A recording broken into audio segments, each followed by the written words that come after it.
প্রিয় দর্শক, দেশ ও দশের কথার ৩৩তম পর্বে আপনাদেরকে স্বাগত জানাই। যথারীতি আমাদের এই শোটি বিশ্লেষণ করবেন আমাদের সবার প্রিয় অ্যাক্টিভিস্ট বিশ্লেষক শেখ ফরিদ।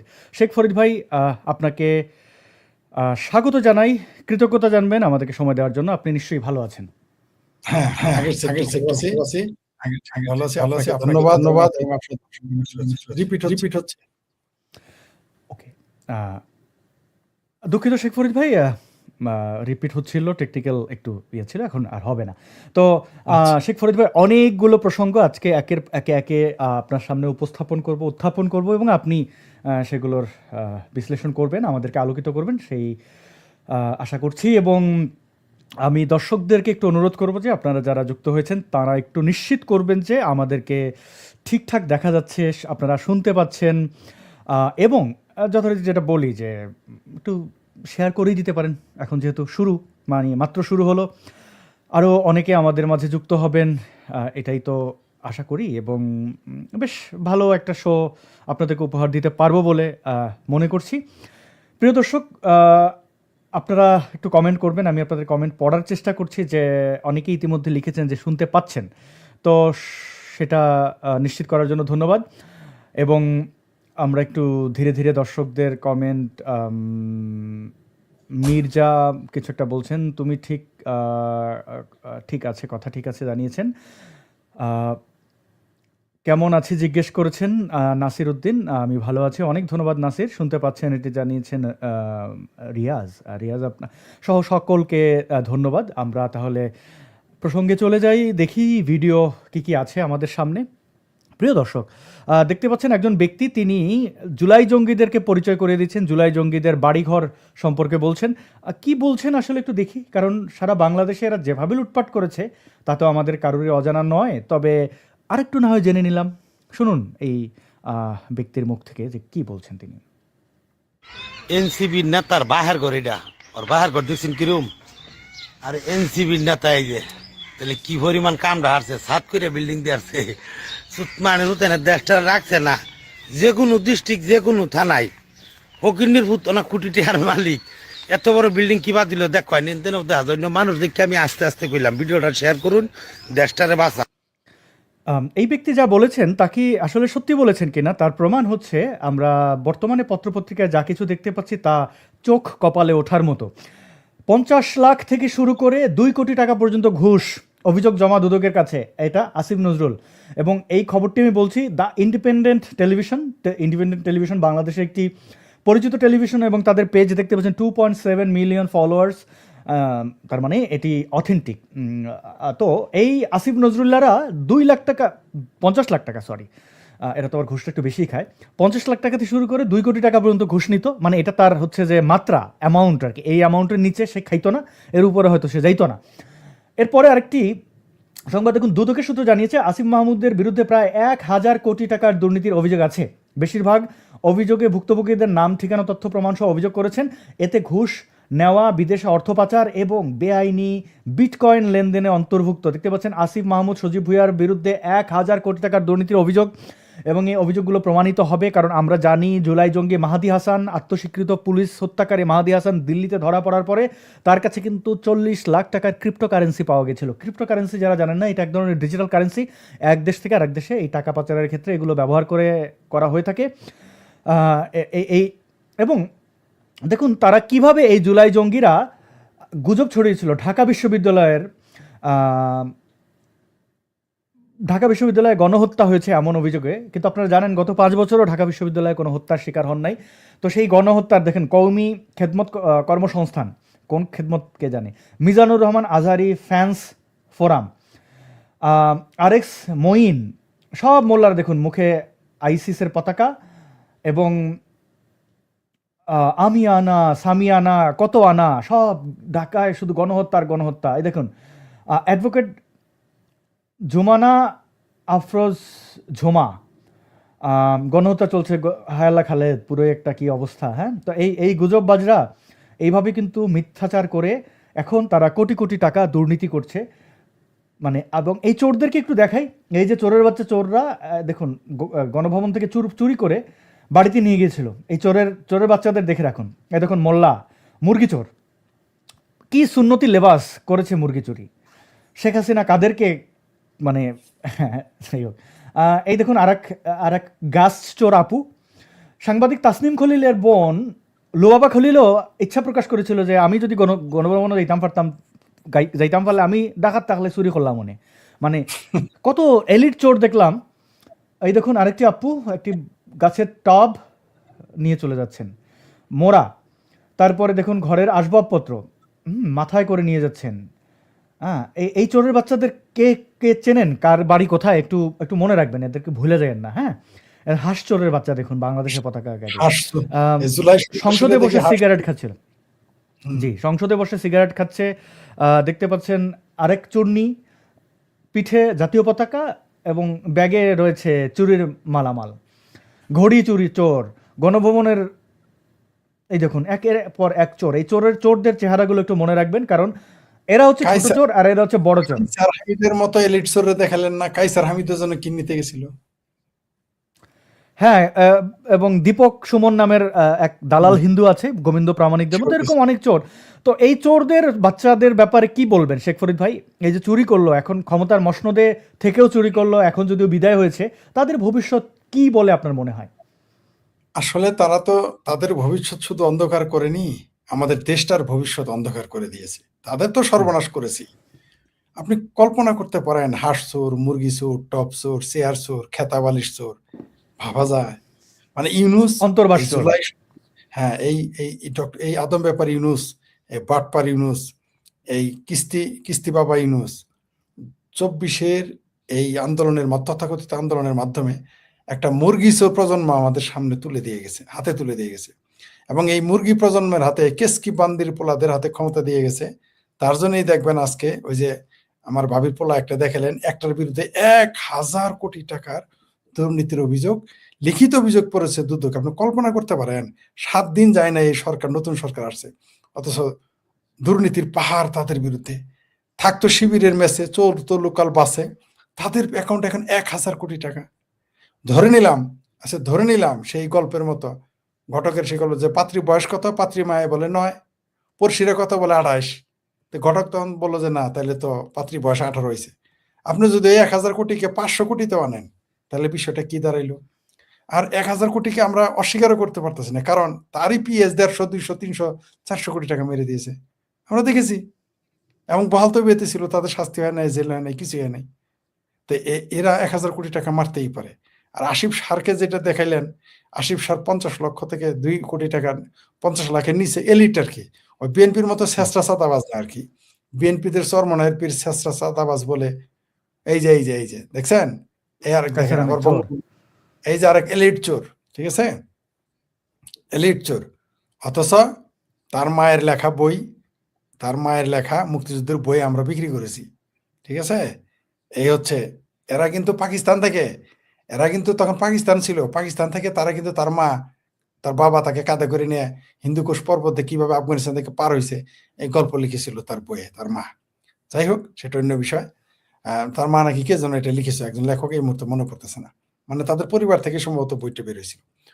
তো যেটা আপনাকে বলতেছিলাম, এইখানে এই ডক্টর ইউনূস যে আমাদের মুরগি চোর, হাঁস চোর, টপ চোর দিয়ে গেল, এবং সেই সাথে বাংলাদেশের অর্থনীতিকে পঙ্গু করে গেল, এবং 45,000 কোটি টাকা ঋণ মাথায় রেখে গেল, এগুলো পরিকল্পিতভাবে করেছে। এই দেশটাকে কিভাবে পিছিয়ে দেওয়া যায় আরো 50 বছর। বরবাদ মাঝহার তো বলেছে, আমরা বলেছিলাম 20 বছর পিছিয়ে দিয়েছে। তার জন্য আমাদের আওয়ামী লীগের দালাল, শেখ হাসিনার দালাল বলা হলো, ভারতের দালাল বলা হলো, কত অপবাদী দেওয়া হলো। এই বরবাদ ফ্রড মজার তো দুইটা কথা বলেছে, দেশকে ইউরোপ বানাতে 5 বছর লাগবে না, অর্থাৎ ইউনুস যখন ক্ষমতায়, এই ইউনুসেক্সরা এই ধরনের কথাবার্তা বলতো, লোকটারে কেউ থামান, দেখেন লোকটা কি করতেছে, সব দেশটারে ইউরোপ বানাই ফেলবে 5 বছরে। চলে যাওয়ার পরে কি বলে শুনুন, বলছে যে হ্যাঁ, ইউনুসের কারণে দেশ 50 বছর পেছনে গেছে। এই হচ্ছে ফ্রডের ঘরের ফ্রড, বাটপারের ঘরে বাটপার। এই বরবাদ মাজাহার আর কাজ এলো এরকম। অথচ এই 50 বছর যে পিছিয়ে দিয়েছে, এর জন্য তার বউ দেয়, কারণ তার বউ তো সরকারে ছিল, এই কথাটা কেউ বলে না। এরা এই সমস্ত চিঙ্কুপামদের 3 কাম: ভারত, বঙ্গবন্ধু আর মুক্তিযুদ্ধের বদনাম। আর কোনো কাজ নাই চিঙ্কুপামেরা যেখানেই যাবেন এই 3টা বিষয়কে বিতর্ক, আওয়ামী লীগ, মুক্তিযুদ্ধ আওয়ামী লীগ, বঙ্গবন্ধু আর ভারত, এই তিনটা বদনাম তারা করবে, তারা করবেই। তারা সারা মানে মৌলবীরা যেমন দিনে 5 বার নামাজ পড়ে, 6 বার বঙ্গবন্ধুর গালি দেয়, ঠিক আছে, নাহলে হুম। তাদের ইবাদত কবুল হয় না। আর বামপন্থী যারা, তারা দিনে 12 বার গালি দেয়, এমনকি এদের যখন পায়খানা কষা হয়ে যায় তখনও গালাগালি করে। কারণ এরা যদি কোনো কারণে বঙ্গবন্ধু, আওয়ামী লীগ, ভারতকে গালি না দেয়, ওই দিন তাদের টয়লেট হয় না। এই সিংহবামদের আমি তাদের সাথে থেকে দেখেছি। সিংহবামেরা কিন্তু আপনি মনে রাখেন, এই যে আমরা মৌলবাদী গোষ্ঠী কৌমিদের, জামাতিদের গালি দেই, এদের সাথে 1000 গুণ বেশি বদমাইশ হলে সিংহবামেরা। এই চিঙ্কুবাম, এই ধৃক শহীদুল আনু মোহাম্মদ গ্যাং, এই গ্যাংটা বিশ্ববিদ্যালয়ের ছাত্রদের মগজ ভিন্ন দিকে নিয়ে গেছে এরা। এই যে যত দেখবেন যে মুক্তিযুদ্ধ বিরোধী ন্যারেটিভ আসে বিশ্ববিদ্যালয়ের ছাত্রদের, সবগুলো এদের কোনো না কোনোভাবে তাদের দ্বারা প্রভাবিত। ওই যে কি যেন একটা খুলছিল, কি যেন একটা খুলছে, কি ভবের পাগল নাকি কি ফবের পাগল একটা মানে আলোচনার অনুষ্ঠান করে। এই ফ্রড মাজার পিছনে কিন্তু দেখবেন, পিছনে রাখবে গানের দেবী, সরস্বতী। কবিতার দেবী, সরস্বতীর ছবি রাখে, নদীর দেবী, সরস্বতীর মূর্তি রাখে। কিন্তু উপরে উপরে কি করে, উপরে রাখে এইটা, আর ভিতরে কি করে, ওই যে চিন্ময় কৃষ্ণ দাসকে জেলে তুলে, আবুল সরকারকে জেলে তুলে। আচ্ছা, একটা জিনিস কল্পনা করেন তো আসাদ, আপনার সাথে আমার যেটুকু সম্পর্ক, আমাকে যদি জেলে নেয়, আমার তো মনে হয় আপনার প্রতি সপ্তাহে সপ্তাহে একটা একটা করে পর্ব বানাবেন যে এরা কেন মুক্তি দেয় না। অবশ্যই। তার সফর সঙ্গী, তার সার্বক্ষণিক সঙ্গী আবুল সরকারকে জেলে রাখছে, একটা প্রতিবাদ করছে এই বদটা, ও ছাড়াইতে নিজেই তো পারে না। আবুল সরকার জেলে ঢোকানোর পেছনে কলকাঠি হ্যাঁ, নেড়েছে, আসল কাহিনী। চিন্ময় কৃষ্ণ প্রভু। হ্যাঁ, এই এরা এত বড় নাটকবাজ, এই যে বরবাদ মাঝারেরা, এদের কাজই হলো দেশের ভবিষ্যৎ নষ্ট করা, তরুণ সমাজ, ছাত্র সমাজের মগজ ধোলাই করা। এরা আরো ভয়ঙ্কর, এদেরকেও বিচারে আওতায় আনতে হবে যদি কোনোদিন আমাদের হাতে সুযোগ আছে, যদি কোনোদিন আমাদেরকে আদালতে যাওয়ার সুযোগ হয়, যদি আদালত ফাংশন করে। জুলাই সন্ত্রাসের মামলা থেকে এই বরবাদ মাজাহার কিন্তু বাদ যাবে না, কারণ ডক্টর ইউনূসের সাথে বরবাদ মাজাহার 1 নম্বর যৌথ আসামি। এই বরবাদ মাজাহার বলেছে আওয়ামী লীগের সমালোচনা করা, জামাতের সমালোচনা করা ফ্যাসিজম। কত বড় বজ্জাত হলে এই কথা বলতে পারে। আবার দেখেন, একবার বলে 5 বছর লাগবে না দেশের ইউরোপ বানাইতে, এখন বলে ইউনূস 50 বছর পিছিয়ে দিয়েছে। কত বড় হারামি এরা। আর চেহারাটা দেখছেন, জি। আগে ছিল ক্লিন শেপ, পিছনে থাকতো ঝুটি, এখন দাঁড়িয়ে রেখে দরবেশ সাজছে এই বদটা। আবার এমনি কিন্তু আরেকটা পরিচয় করিয়ে দিই আপনাকে, আপনি তো বলেন না কিছু, কারণ কি, উনি হচ্ছে ল্যাংটা সুলেমানের উস্তাদ, ওকা উস্তাদ। ল্যাংটা সুলেমান বলছে তার উস্তাদ নাকি এই বরবাদ মাজাহার, সে লাইভ এসে বলছে, পোস্ট দিয়েছে, এটা তো শুনেছেন। তাই প্রিয় দর্শক, আপনারা চিনে রাখবেন যে এই বরবাদ মাজাহার কার শিষ্য, আর কোন শিষ্যের উস্তাদ বরবাদ মাজাহার। এই চিঙ্কুমামদের আগামীতে এই ইউনূসের সাথে এদেরকেও জেলে ঢুকতে হবে, ঢুকাতে হবে, এদের নামেও মামলা হবে। কারণ জুলাই সন্ত্রাসীদের উস্কানিদাতা, এই যে পুলিশ হত্যা, রেল পুড়ে দেওয়া, থানা জ্বালিয়ে দেওয়া, অস্ত্র লুট, এগুলোর পিছনে এই বরবাদ মাজাহারের বউ চিঙ্কুবাম আনু মোহাম্মদ, এই চিঙ্কুবাম ধৃক শহীদুল, এগুলো যৌথভাবে আসামি হবে। কোনো সমস্যা নেই, সন্দেহ নেই। তখন দেখবেন কত মানবাধিকার সংস্থা চলে আসবে। এখন কেউ মরলে, মারলে, হত্যা করলে, জেলখানায় মানুষ মারলে মানবাধিকার কর্মীদের খুঁজে পাওয়া যায় না, দেশি বিদেশি কাউরে খুঁজে পাওয়া যায় না। মনে হয় যে আওয়ামী লীগের জন্য কোনো মানবাধিকার দরকার নেই, সব মানবাধিকার দরকার জামাতের আর বিএনপির আর হেফাজতের। জি। অনেক ধন্যবাদ শেখ ফরিদ ভাই। আমরা একটু পরের প্রসঙ্গে যাই। এটা খুবই আলোচিত এখন যে চুপ্পু চুপ্পু চুপ্পু চুপ্পু ক্যা বাত হে চুপ্পু, কি দেখাইলো চুপ্পু, কি দেখাইলো, মানে যারা দলদাস রয়েছে তারা একটা কথা বলার চেষ্টা করেছিল, না চুপ্পু সাহেব আসলে বাধ্য ছিলেন, তাকে গণভবনে আটকে রাখা হয়েছে, তিনি আসলে অপারগ ছিলেন। তো সেই চুপ্পুর এখন যে মুখোশ আমরা দেখলাম, আমরা একটু বোঝার চেষ্টা করি প্রিয় দর্শক। ভুল ত্রুটি হলে জানাইয়েন আর কি, যে কি ভুল ত্রুটিটা করলাম। কথা তো বলতেই হবে, সবাই যদি দলদাস হয়ে যায় তাহলে আর কি করে হয়। চুপ্পুর এটা একটা প্রতীকী ছবি, আজকে থাম্বনেইলে ওটা রয়েছে, অর্থাৎ প্রধানমন্ত্রী এবং রাষ্ট্রপতি দুইজনই চুম্মা আমির। এটা একটা প্রতীকী ছবি। ব্যাপারটা কি দেখেন, এই যে তারেক রহমানের হাত ধরেছে তো চুপ্পু ছাড়ছে না, আর ওয়াকারের চেহারাটা দেখেন। এই এই দুই গাদ্দার, শেখ হাসিনার চয়েস যে এত খারাপ, এই দুই দালালকে, এই দুই গোলামকে কিন্তু তিনি এই পদে বসিয়েছিলেন। এই গোলাম চুপ্পু এখন কি বলছে দেখলেন, দেখাই। মানে এরা চুপ্পুর সেই বক্তব্য গেল কোথায়। এটাই। হাসিনার গণহত্যার বর্ণনা সংসদে তুলে ধরবেন রাষ্ট্রপতি। ওর বাহ! ওর ওর ওর গুজ্জদারে কি কেউ ডিম ঢুকিয়ে রেখেছে যে তাকে এগুলো করতে হবে?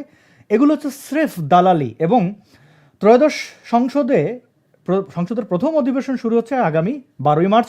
শুরুর দিনই সংসদে ভাষণ দেবেন রাষ্ট্রপতি মোহাম্মদ শাহাবুদ্দিন চুপ্পু।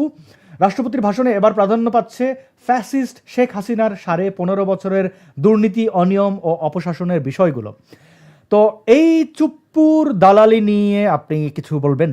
মানে আওয়ামী লীগের লাজ লজ্জা নাই, তাদের নেতাকর্মীদের লাজ লজ্জা নাই, তারা কেন এই এই এই দালালদেরকে এখনো সমীহ করে যায়?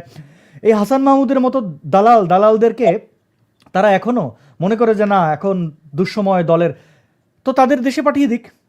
তাদের দেশে পাঠিয়ে হাসান মাহমুদ সহ ওবায়দুল কাদের এদের দেশে পাঠাক। তারা এসে এই তৃণমূল মাইর খাবে কেন? তারা এসে মাইর খাক, তারা এসে দেশ উদ্ধার করুক। আর যদি না করছে তাহলে এই চুপ্পুর মতো দালালদেরকে কেন ভরসা করছে তৃণমূল, আওয়ামী লীগ? আপনার কাছে এটা জিজ্ঞাসা। আওয়ামী লীগের আসলে এটা ভুল সিদ্ধান্ত ছিল একজন আমলাকে প্রেসিডেন্ট বানানো। এটা একটা ভুল সিদ্ধান্ত ছিল। অনেকেই আওয়ামী লীগের ভিতরেও তখন সমালোচনা করেছিল, কিন্তু বাংলাদেশের প্রেক্ষাপটে তো জানেন যে দেশের প্রধান বা দলের প্রধান কোনো সিদ্ধান্ত নিলে তার বিরুদ্ধে কেউ প্রকাশ্য কথা বলে না। কিন্তু অনেকেই তখন এটাকে কেউ কেউ তখন সারপ্রাইজ বললো যে একটা আমলাকে নিয়ে আসলো। আমরা তখন আওয়ামী লীগের অনেকেই বরেণ্য নেতা ছিলেন যাদের প্রেসিডেন্ট হওয়ার কথা আমরা শুনেছিলাম, কিন্তু হঠাৎ করে দেখলাম এই চুপ্পুকে আনা হইলো। ঠিক আছে, শাহাবুদ্দিন চুপ্পুকে আনা হইলো এবং তাকে নিয়োগ দেওয়া হইলো। তখন আমারও চিন্তা করেছিলাম যে আমলাকে দেওয়া ঠিক না, কারণ আমলাদের ব্যাপারে আমলারা যে কোনো সময়, মনে করেন এই যে আইবি রহমান, তারপর সাবর হোসেন চৌধুরী, তাদেরকে তো ধরে নিয়ে গেছিল জেলে। তাদেরকে দিয়েও তো শেখ হাসিনার বিরুদ্ধে বিবৃতি দিতে বলেছিল, এমনকি আওয়ামী লীগ ভেঙে নতুন দল করতে বলেছে, তারা তো রাজি হয় না, জেল কেটেছে। কারণ কি? কারণ তারা রাজনীতিবিদ, তাদের হেডাম আছে। ওই যে বর্তমানে ওই যে মান্নাবাইয়ের পেতিপাড়া জাহিদুর রহমানের বাসায় তাদের হেডাম আছে। মানে আমরা যারা রাজনীতি করি আমাদের মেরুদণ্ডের মিনিমাম একটা অবস্থান থাকে, কিন্তু আমলাদের কোনোদিনই মেরুদণ্ড। আপনি দেখেন না, মেজরদের যুদ্ধ করেছে তারা। এই যে মেজর আখতারুজ্জামান জামাতে যোগ দিয়ে দিল, এটা কি করে হলো? এই যে কর্নেল অলি জামাতে চলে গেল, মানে জোটে চলে গেল, এটা কি করে হলো? কারণ আমলা, সেনাবাহিনী, এদের ভরসা নাই।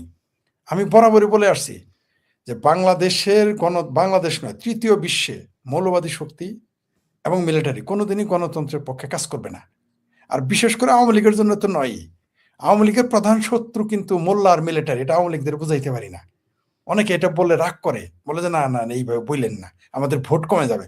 মনে হয় আওয়ামী লীগের ভোট, আমার কথায় ভোট কমবে, আর এটা না মানলে তাদের ভোট বেড়ে যাবে। মানে তাদের বক্তব্যটা এরকম। আপনি কি জানেন যে একটা সময় বামপন্থীরা কি বলতো জানেন? আমার সামনে বলেছে যে তসলিমা নাসরিনের কারণে নাকি বাংলাদেশে মৌলবাদ বৃদ্ধি পায়। এটা আমাকে এবং এই বলেছিল। কয়দিন আগে এই যে বাঙ্গুদের তসলিমা নাসরিনও দেখলাম তার প্রশংসা করলেন, এই মেঘমোল্লার।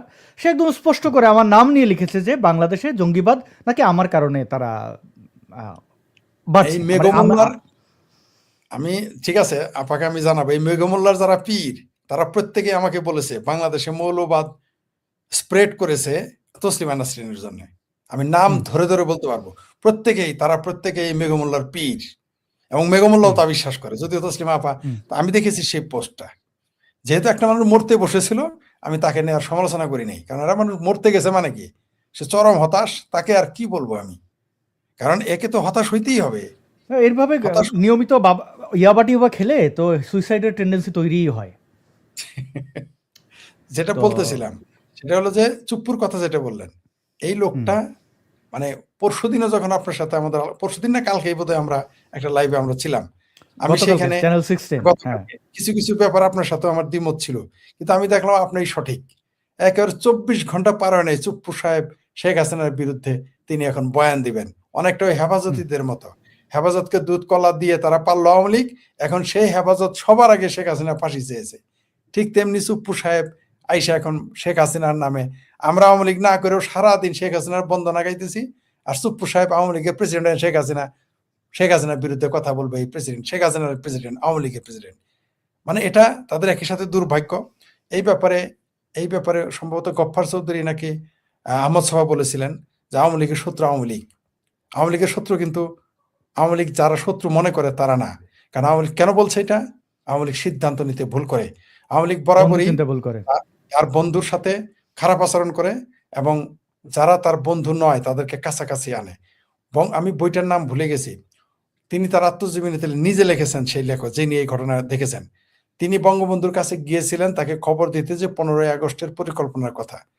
তিনি যখন প্রবেশ করলেন, গিয়ে দেখেন ওই পরিকল্পনার সাথে যে জড়িত, তিনি কথা বলা শুরু করতেই তিনি স্ক্রিনের বাইরে থেকে চলে আসলেন। কারণ প্রধানমন্ত্রী নিরাপত্তার ওইখানে স্ক্রিনের পিছনে আগে পিছে লোক থাকে, সেটা চলে আসছেন। উনি লিখেছেন তখন তিনি আর বলতে সাহস পাইলেন না।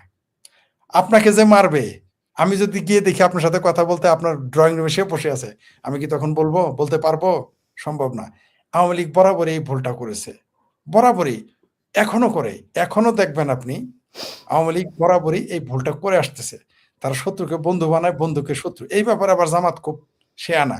সে যদি মনে করে যে এই লোকটাকে দিয়ে একটা কথা দিয়ে আমার উপকার হবে, তার বিরুদ্ধে সে কথা বলে না। আপনি দেখেন জামাতের হেফাজতের আমির কি গালাগালি না করলো, জামাত কিন্তু টু শব্দটি করে চুপ করে বসে থাকে।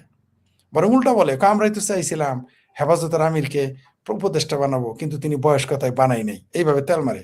চরমনাইয়ের পীর দেখেন সারা জীবন জামাতের বিরোধিতা করে আসছে।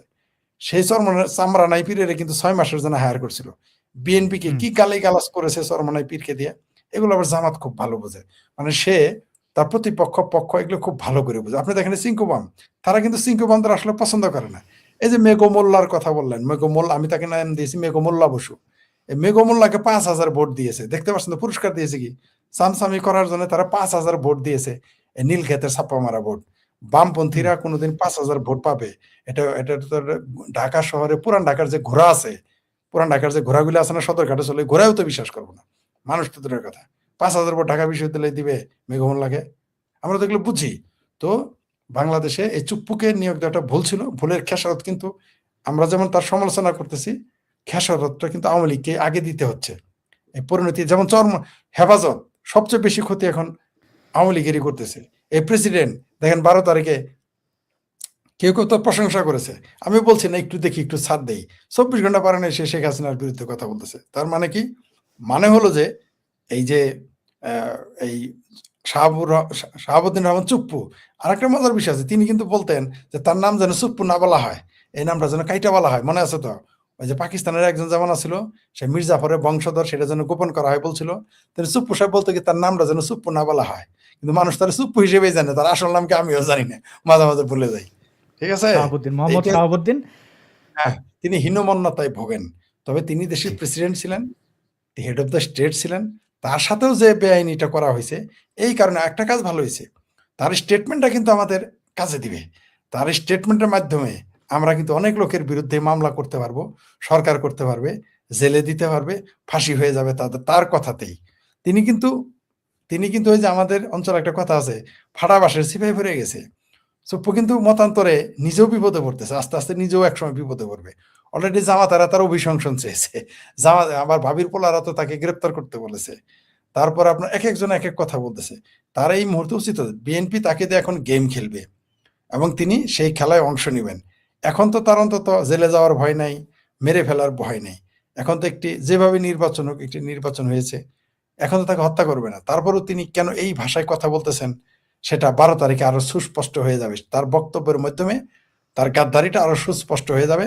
তবে আওয়ামী লীগের শত্রু সবসময় আওয়ামী লীগ ছিল, আওয়ামী লীগের কাছের লোকেরাই আওয়ামী লীগের ক্ষতি করেছে। শত্রু দ্বারা আওয়ামী লীগ কম ক্ষতিগ্রস্ত হয়েছে, হয়নি তা বলবো না। আওয়ামী লীগ শত্রু দ্বারা অতটুকু ক্ষতিগ্রস্ত হয় নাই। আমি আওয়ামী লীগের ইতিহাস ঘেটে দেখেছি, শুরু থেকেই একেবারেই আওয়ামী লীগ যখন সৃষ্টি 50 দশক থেকেই আমি গবেষণা করে দেখেছি, আওয়ামী লীগ বরাবরই সবচেয়ে বড় আঘাতটা পেয়েছে, সবচেয়ে বড় আক্রান্তটা হয়েছে, মুখোমুখি হয়েছে তার পক্ষের লোক দিয়ে। তবে এইবার ওই তুলনায় কম, এইবার ওই তুলনায় গাদ্দার ওই তুলনায় আমি কমই দেখতেছি।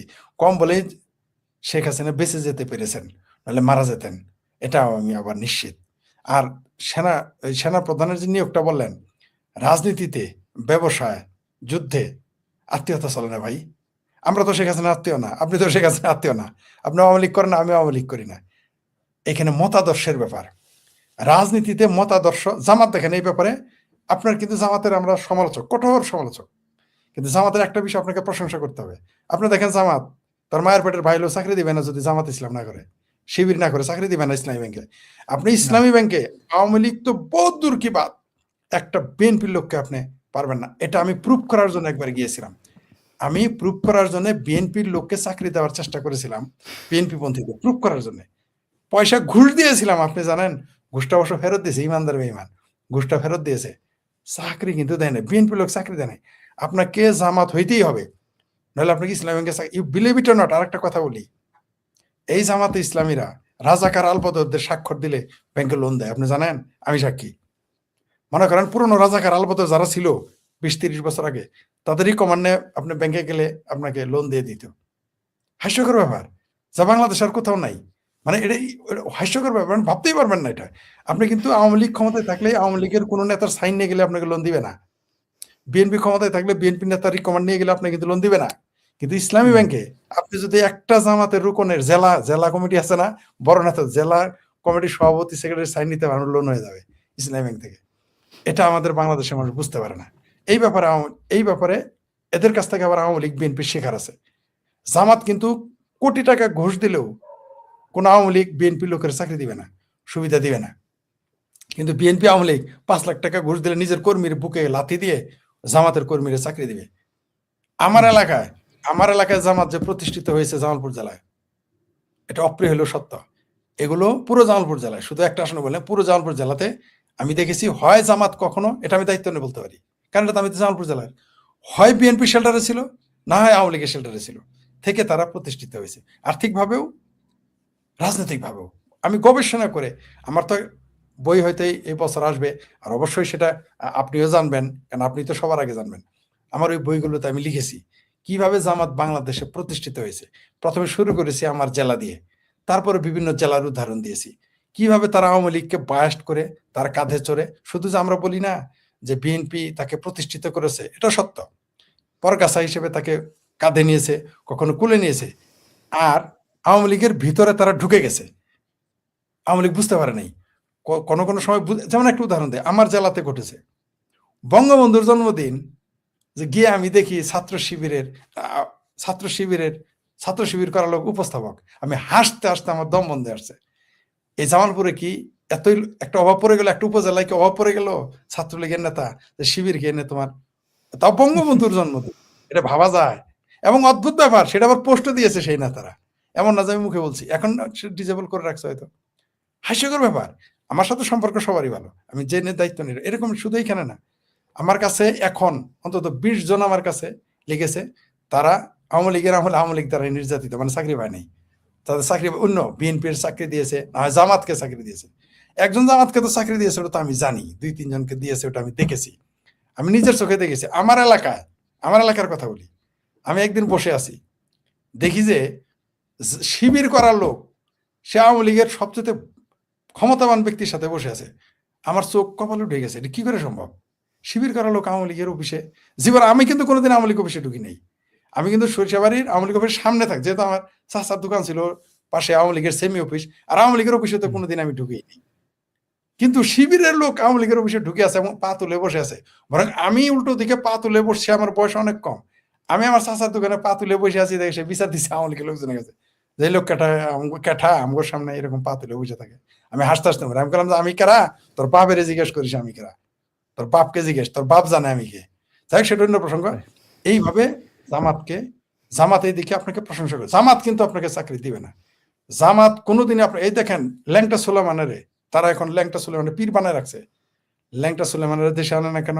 জামাত কিন্তু আসলে কিন্তু ল্যাংটা সুলেমানের জেল খাটাই দিবে।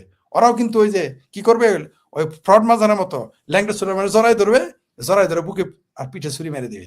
জামাত কিন্তু ল্যাংটা সুলেমানের ঝোলাই ফেলাবে, সেই জন্য কিন্তু ল্যাংটা সুলেমানও জানে এটা জানে। ধন্যবাদ।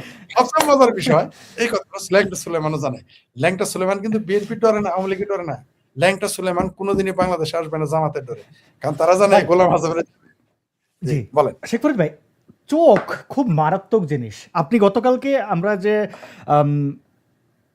চ্যানেল 16-এ কথা বলছিলাম, সেখানে হাসান আল ভাই কবি ছিলেন, তারপরে ইসমাইল ভাইয়ের সঞ্চালনায়। তো আমি গতকালকে চুপ্পুর ব্যাপারে কমেন্টটা যে করেছিলাম, এবং হাসান আল ভাইও আমার বিরুদ্ধে ছিলেন, আপনি কিছুটা, যে না চুপ্পু এটা বাধ্য। হ্যাঁ হ্যাঁ, তো আমি কেমনি করলাম বলেন তো? আমি তো আপনাদের বয়সেও ছোট, রাজনৈতিক অভিজ্ঞতা আমার কম, আমি শুধু চুপ্পুর চোখ পড়েছি, মানে চুপ্পুর ও ভিডিওগুলো দেখেছি। ওর হাবভাব কি, মানে যে ইন্টারভিউটা দিচ্ছিল তো ওর চোখের মধ্যে চোর চোর একটা, মানে ও যে অনেস্ট না। আপনি ল্যাংটা সুলেমানের দিকে ভালো করে তাকান, ওর চোখের দিকে তাকাবেন, বুঝতে পারবেন যে ও মানে ও প্রতারণা যে করতেছে। মিথ্যুক এবং বড় ধরনের প্রতারণা যে করতেছে, এবং এই যে যে আত্মগ্লানি প্রতারণা যে করতেছে ওর নিজের মধ্যে, নিজের মাথায় যে এই একটা আচ্ছা তো একটা একটা একটা ধূর্তামি ধূর্তামি ভাব থাকে যে আমি ধরা পড়ে গেলাম না তো, ধরা পড়ে গেলাম না তো, এরকম একটা ভাব থাকে অলওয়েজ। ওইটা ওইটা ওইটা মাপা যায়, ওইটা জাস্ট ভালো করে তাকাইলে চোখের দিকে। তখন আমি চুপ্পুরে দেখছিলাম যে চুপ্পু যেটা করছে ইন্টেনশনালি, এবং তার কথার প্যাটার্ন যে আমার কিন্তু সাংবিধানিক 2028 পর্যন্ত, মানে মনে করে দেওয়া যে আমি কিন্তু থাকতে চাই যদি আপনি আমার রাখেন। হুম, তারেক বাতিজ আমার কিছু দিও। আমার আমার হ্যাঁ আমার দিও, হ্যাঁ। আমি কিন্তু অবাক হয়ে গেছি আজকে সকালে যখন এই ফটোকার্ডটা যেটা আপনি দেখালেন এটা আমার কাছে কেউ পাঠালো, তখনই সর্বপ্রথম আপনার কথা মনে হয়েছে আমার, সাথে সাথে আপনার কথা মনে হয়েছে আমার, যে কালকেই তো ও এটা তো আমাকে আসাদ নজরুল পারেন। ও তো বলতেছে যে আমি বিদেশে দেশে যাইতে পারি নাই, মানে ইউনুসের উপর তার রাগের জায়গাটাই হচ্ছে যে সে কি পাইলো না। সে কি আমি পাইল না তার জায়গায় হইলে, বঙ্গবন্ধুর বাড়ি আমি না, যদি মুক্তিযুদ্ধ, হ্যাঁ রাইট, মুক্তিযুদ্ধ বা বঙ্গবন্ধুর বাড়ি না তার আক্ষেপ না, আক্ষেপ হলে তাকে যাইতে দেয় নাই কোথাও। হুম, আমি যদি ওই গণভবনের বঙ্গভবনের একজন দারোয়ানও হইতাম, হ্যাঁ, ওই বাগানের একজন মালিও হইতাম, আমি সর্বপ্রথম যদি আমার মন্তব্য নেওয়া হইতো তাহলে বলতাম বঙ্গবন্ধু শেখ মুজিবুর রহমানকে তার প্রাপ্য মর্যাদা দেওয়া হোক, প্রথম কথা হচ্ছে বঙ্গবন্ধু। প্রথম কথা এটা তো থাকবে। সে শেখ হাসিনা দ্বারা অ্যাপয়েন্টেড, মানে কত বড় নিমক হারাম হইতে পারে। যাই হোক, এগুলো আওয়ামী লীগের লোকজন আশা করি মনে রাখবেন। আমরা একটু আরেকটা প্রসঙ্গে একটু দেখতে চাই, শেখ ফরিদ ভাই, আপনি যদি এই বিষয়টাকে, এটা শানে নজরুল কি একটু যদি বলতেন। মানে হচ্ছে আমরা এখানে যে ফটোকার্ডটি দেখতে পাচ্ছি সেখানে বলা হচ্ছে মব আতঙ্কে সরকারি বাসভবন ছাড়তে অনীহা সাবেক উপদেষ্টাদের। মব, মবের ওস্তাদ, হ্যাঁ, এই যে আমি, আচ্ছা, মব মানেই হচ্ছে যে এক ধরনের সন্ত্রাস, বেশ কিছু উচ্ছৃঙ্খল ব্যক্তি জড়িত হয়ে কিছু একটা করা। তো এই এই ইউনুসরে বলে মহামব, মানে মব ফাদার বোঝানো হয়, মানে সকল মবের ওস্তাদ হচ্ছে এই মবের ইউনুস। তো জনক, মবের জনক। মবের জনক এবং মবের মবের অন্যান্য সহযোগীরা এখন মবের ভয়ে আছে। এটা কেমনে, এটা জিনিসটা কিরকম, এরকম হয়ে গেল না, মানে নিজেরা নিজেদের চুল ছেঁড়া, মানে এটা কেমনে কি, মানে মবের জনকরা এখন মবের ভয় পাচ্ছে, এই বিষয়টা আমাদেরকে একটু যদি বলতেন। আর তাছাড়া এই যে বঙ্গবন্ধুর ভাস্কর্য ভাঙচুর এই যারা করেছে, তাদের যারা ছাত্রলীগের কর্মী টর্মী আছেন, আওয়ামী লীগের, তারা এগুলো নোট করে রাখছেন কিনা, প্রত্যেকটাকে আইডেন্টিফাই করে রাখছেন কিনা, সেটা আপনাদের কাছে একটা প্রশ্ন, কারণ সামনে সময় আসছে। আমি পরিচয় করে দিই, এর নাম হচ্ছে শিমু নাসের, তার পেজের নাম ইয়ারকি, এবং বাংলাদেশে অ্যানিমাল রাইটস নিয়ে কিছু ধান্দা তারা করে, প ফাউন্ডেশনও তার করা। এবং এই শিমু নাসের কতটা নোংরামি করেছে, এবং তার বন্ধু সবাক পাখি ইশতেহারের, সে আমাকে নিজে বলেছে যে সে প্রচুর টাকা আত্মসাৎ করেছে, ট্রেনিং নিয়েছে ডিপ স্টেট থেকে। আর সবাকের রাগ হচ্ছে তারে ভাগ দেয় নাই, এই দুঃখে সেগুলো ফাঁস করে দিয়েছে। সবাক একইভাবে বলেছে ইমরানের সরকার 2013 সালেই ক্রিপ্টোকারেন্সিতে টাকা পাচার করেছিল, সেগুলো তদন্তাধীন। তবে এই শিমুর ব্যাপারে আমি তদন্ত করে প্রমাণ পেয়েছি যে শুধু টাকার ভাগ না পেয়ে যে মুখ খুলছে সবাক, এরকম না, ব্যাপারটা ঘটেছে। এই শিমু কোথায় কোথায় ট্রেনিং করেছে আমি সেটা সামনে আনছি, শুধু ওর কথা মনে রাখবেন। যত ধরনের নোংরামি আপনারা দেখতে পাচ্ছেন, টেলিফোন নিয়ে যে ওই ইউনুসচারা মজা করছিল না, নাহিদ ইউনুস মিলে, ওই আইডিয়াও এই শিমুর। এবং বিভিন্ন গ্যালারি, এই দ্রিকে তারা এই ধরনের নোংরা প্রদর্শনী করেছে। এমনকি এই ডাস্টবিন শফিকের যে কার্যক্রম, এরকম অনেক কার্যক্রমের সাথে এই ছেলেটা যুক্ত। এবং তার ওয়াইফ তখন ফেসবুকে চাকরি করত, বাংলাদেশের দায়িত্বে ছিল, দিয়া ওর নাম। তো এরা দুইজন মিলে এই ফেসবুকটাকেও কিন্তু তারা টেম্পারিং করেছিল একটা নির্দিষ্ট সময়ের জন্য। ফেসবুক পুরো আওয়ামী লীগের বিরুদ্ধে ছিল এবং প্রোপাগান্ডাকে অনেক বেশি বুস্ট করেছে। এগুলো ডিপ স্টেট কীভাবে কাজ করে আপনারা একটু তদন্ত করবেন। তো শেখ ফরিদ ভাই, এই যে দালালেরা, তারা এখন স্বয়ং মব আতঙ্কে, এবং এই মব থেকে বাঁচার জন্য এই ধরনের পুলিশকে, তারা এই যে মাসুদের মতো পুলিশকে দিয়ে মানুষকে পেটাচ্ছে। এবং এই যে দিশেহারা পারুল জামাতের নমিনেশনে ইলেকশন করেছিল, গোহারা হেরেছে, কত বড় নির্বোধ হলে পরে দেখুন, সে আমাদের দেশ এই নামের একটি পত্রিকার, মানে এটা যে স্যাটায়ার, এটা তো বোঝাই যাচ্ছে, সেটা আপলোড করে বলছে আগে কনফার্ম করেন এটা আসল নাকি নকল কার্ড, কেউ একটু কনফার্ম করবে, মানে কনফার্মের কত বড় মূর্খ হলে পরে। এবং এখানে তারা তাদের আতঙ্কের জায়গাটা খেয়াল করেন যে বিচার শুরু জুলাই যোদ্ধাদের পুলিশ হত্যার তদন্তে গ্রিন সিগন্যাল, এই যে তাদের ভয়, এই যে তাদের ভয় কিন্তু ভয়ে গুজবকে সত্যি মনে করছে। এই দিশেহারাদের ব্যাপারে যদি একটু বলতেন, এবং এই চক্রান্তকারী পুরো বিষয়টা মানে আমার মনে হয় আপনি পরিষ্কার এই মব আতঙ্কে মব সরকার, সাবেক সরকার এবং তাদের চেলাচামুন্ডা যারা আছে তারাও বেশ আতঙ্কিত। কখন বুঝি পুলিশ হত্যার বিচার শুরু হয়ে যায়। আম, এই হত্যাকারীদের কি পুলিশ বিচার হবে? হত্যা এবং পুলিশ হত্যার বিচার তো আজ হোক কাল হোক হবেই। শোনেন, পুলিশ হাতি, এরা কখনো হুম, কোনো কিছু ভুলে না। 2 দিন আগে, 2 দিন পরে আমার সাথে মাঝে মাঝে পুলিশ কর্মকর্তা, পুলিশ অফিসারদের সাথে কথা হয়। হুম, তারা কিন্তু একবারও বলে না যে তারা এই বিচার করবে, কিন্তু তারা আমার সাথে যে প্রসঙ্গ নিয়ে আলাপ করে আমি বুঝতে হুম, পারি তাদের কি ক্ষোভ, কারণ তারা ভয় পায় যে কোন সময় না কথা রেকর্ড হয়ে যায়, ফাঁস হয়ে যায়। তারা যে টোনে কথা বলে, মানে হুম, তাদের যে ক্ষোভ, আপনি কল্পনাই করতে পারবেন না। ওই যারা বলতো না আগে যে police league, police league, police league কাহাকে বলে? আগামীতে আওয়ামী লীগ আসলে সত্যিই পুলিশ লীগ হয়ে যাবে। আপনি নিশ্চিত থাকেন। মানে আমাদের তখন এই পুলিশ লীগের বিরুদ্ধে কথা বলতে হবে, ভাই এভাবে মারিস না, এইভাবে ধরিস না, মানবাধিকার লঙ্ঘন করিস না, জেলে বাড়া, কোর্টে তোল, এগুলো আমাদের বলতে হবে সেই কর্মকর্তাদের বা আমাদের বন্ধু সমমনাদের, হয়তো আমরা এইভাবে বলবো আর আমরা এটার বিরোধিতা করব। কারণ আমরাও তো মব ভায়োলেন্স এখন যেমন সমর্থন করি না, কখনোই করব না। এখন জনগণ যদি গণ আদালতে কিছু করে ফেলে, আমাদের তো কিছু করার থাকবে না। সেটা তো আলাদা বিষয়। গণ আদালত, জনগণ যখন কিছু করে ফেলবে, মানে পরিকল্পিত নয়, আবারও বলি, এরকম মব ভায়োলেন্স করা না। ইউনূস তো এটা ইন্টেনশনালি করেছে। মব ভায়োলেন্স কিন্তু একটা হলো ইন্টেনশনালি, সেটার কিন্তু শাস্তি হুম, হতে হবে। একটা হলো আচানক ঘটে গেল, সেটা কিন্তু আলাদা বিষয়। হুম। আচানক যেটা ঘটেছে সেটা কিন্তু একটা দুইটা হইতে পারে, শত ঘটনা হবে না। সেটা তো শত ঘটনা হইতে পারে না। তো ইউনূস তো এটা পরিকল্পিতভাবেই করছে। কারণ মব সন্ত্রাসের মাধ্যমেই ইউনূস এটা করে ক্ষমতায় টিকেছিল। তাই ওর ভয় বেশি। কারণ জল্লাদ তো জানে কিভাবে ফাঁসি দেয়। বা একটা ক্রিমিনাল তো জানে কিভাবে ক্রাইম করে। সুতরাং তার হুম, ভয়টা বেশি। কারণ সে তো এগুলো করে আসছে। সে ভয় পাইতেছে। এখন সে বনের বাঘে যত না খাবে, তার মনের বাঘে তাকে বেশি খাবে। কারণ সে মনে করবে কখন মব আসলো, কখন মব আসলো। আর ছাত্রলীগ তো চান্স পাইলে আসলে তারা ঘর থেকে বের হইতে পারবে না। ছাত্রলীগ, যুবলীগ, কৃষক লীগ, শ্রমিক লীগ, যুব মহিলা, মানে আওয়ামী লীগ পন্থী এবং মুক্তিযুদ্ধের পক্ষের মানুষকে যেভাবে পেটাইছে, যেভাবে তারা জেলে মেরেছে, এখনো বন্দি করে রাখছে, আপনি কি মনে করেছেন এরা ছেড়ে দেওয়া? ছাত্রলীগ এত ভদ্র, যুবলীগ এত ভদ্র, এই সম্রাট আর সাদ্দামেরা যখন তারা কার্যক্রম করার সুযোগ পাবে, তারা এগুলো ভুলে যাবে মনে করেছেন? সেই জন্য আমি একবার বলেছিলাম যে ছাত্রলীগ কিন্তু ভয়ঙ্কর রূপে ফিরবে। যত অত্যাচার করবে, ছাত্রলীগ তত ভয়ঙ্কর রূপে ফিরবে। ছাত্রলীগের কেন্দ্রীয় নেতারা এটা প্রতিবাদ করে বলেছিল, না আমরা ভরসা হয়ে ফিরবো। ঠিক তার 3 মাস পরে দেখি আমার ভাষাতেই বলেছে যে ছাত্রলীগকে শক্ত হয়ে ফিরতে হবে।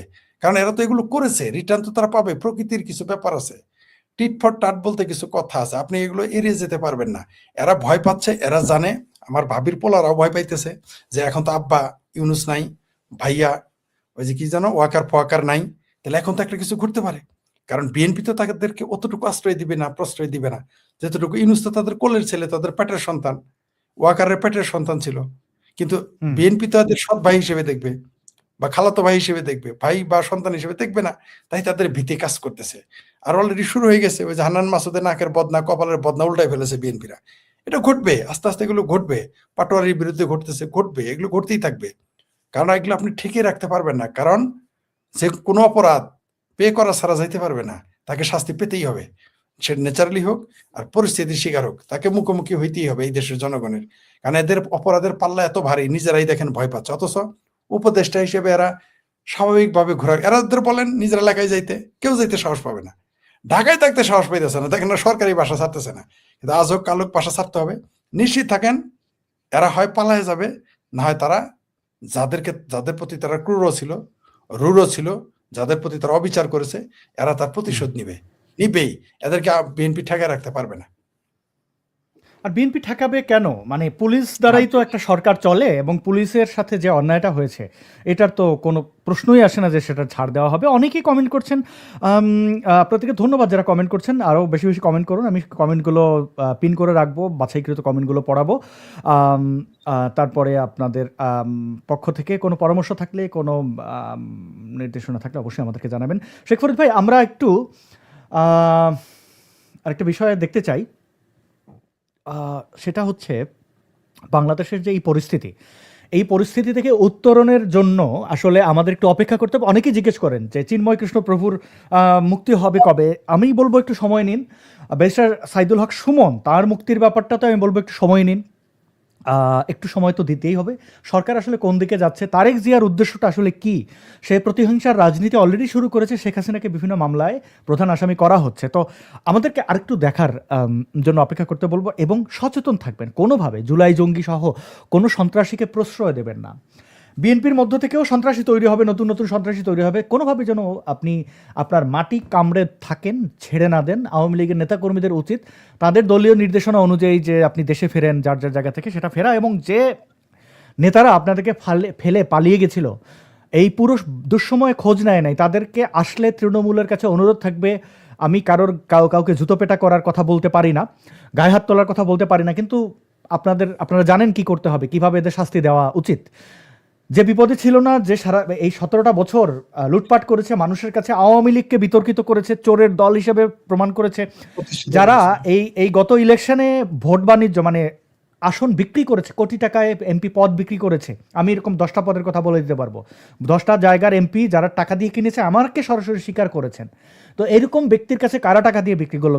ওবায়দুল কাদের কি করেছে? হাসান মাহমুদ কি করেছে? কেন জুলাইয়ে যখন সত্যি জামাত শিবির আসলো, তখন সাধারণ মানুষ তো দূরের কথা, আওয়ামী লীগের এমপি মন্ত্রীর ছেলেরাও কিন্তু, মেয়েরাও কিন্তু রাস্তায় নেমেছিল, কারণ তারা জামাত শিবিরকে ওই জুজুর ভয়ের মতো মনে করে নিয়েছে যে না, এই বারবার এই কথা শুনেছি, এগুলো মিথ্যা কথা, জামাত শিবির না, সাধারণ শিক্ষার্থী।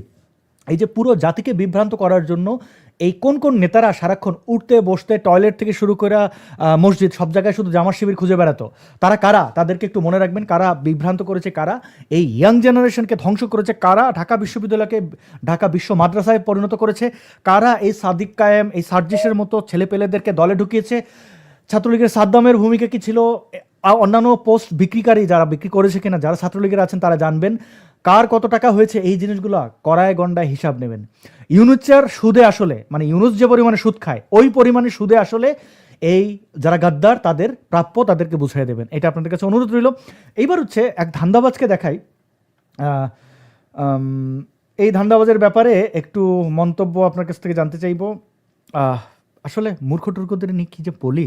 তাও আমাদের জীবিত কিংবদন্তি তসলিমা নাসরিন, তার ভূমিকা আমরা সবাই জানি, তাই তো? তো তিনি ভারতে বেশ সম্ভাষিত, তাকে ভারতীয়রা বেশ সম্মানের চোখে দেখেন। আমি ব্যক্তি জীবনে তাকে দেখেছি, তার সাথে অনেকগুলো গুরুত্বপূর্ণ জায়গায় অতিথি হয়ে যাওয়ার আমার সুযোগ হয়েছে। সেখানে একটা ঘটনা আমি বলি। শাবান মাহমুদ তার নাম, বাংলাদেশের একজন কূটনীতিক। তিনি দিল্লি একটা খুব বড় অনুষ্ঠানে, যেখানে তসলিমা নাসরিন এবং শাবান দুইজনকেই অতিথি করা হয়েছিল। শাবান মাহমুদ কিন্তু ওই দিন স্টেজে ওঠেন নাই, কারণ তসলিমা নাসরিন ওই স্টেজে আছেন বলে, ঘৃণা থেকে না, ভয় থেকে, পাচ্ছে না তার পদ চলে যায়। তারপরে যখন তসলিমা নাসরিন নেমে গেছেন, অন্যান্য অতিথিরা ওইখানে মাইক নিয়ে ভূয়সী প্রশংসা তসলিমা নাসরিনের করেছেন, বাংলাদেশের একজন গুরুত্বপূর্ণ সন্তান হিসাবে, কিন্তু একই মঞ্চে ওঠেন নাই, পাচ্ছে না কেউ ছবি তুলে ফেলে। এবং ব্যক্তিগতভাবে এসে তসলিমা নাসরিনের কাছে ক্ষমা চেয়েছেন, আমি তার সাক্ষী, আমার কাছে ভিডিও রেকর্ড আছে। তো এই সেই আওয়ামী লীগ যারা তসলিমা নাসরিনদেরকে অন করে নাই। তো ভারতে তিনি কিভাবে সম্মানিত সেটা আমরা জানি।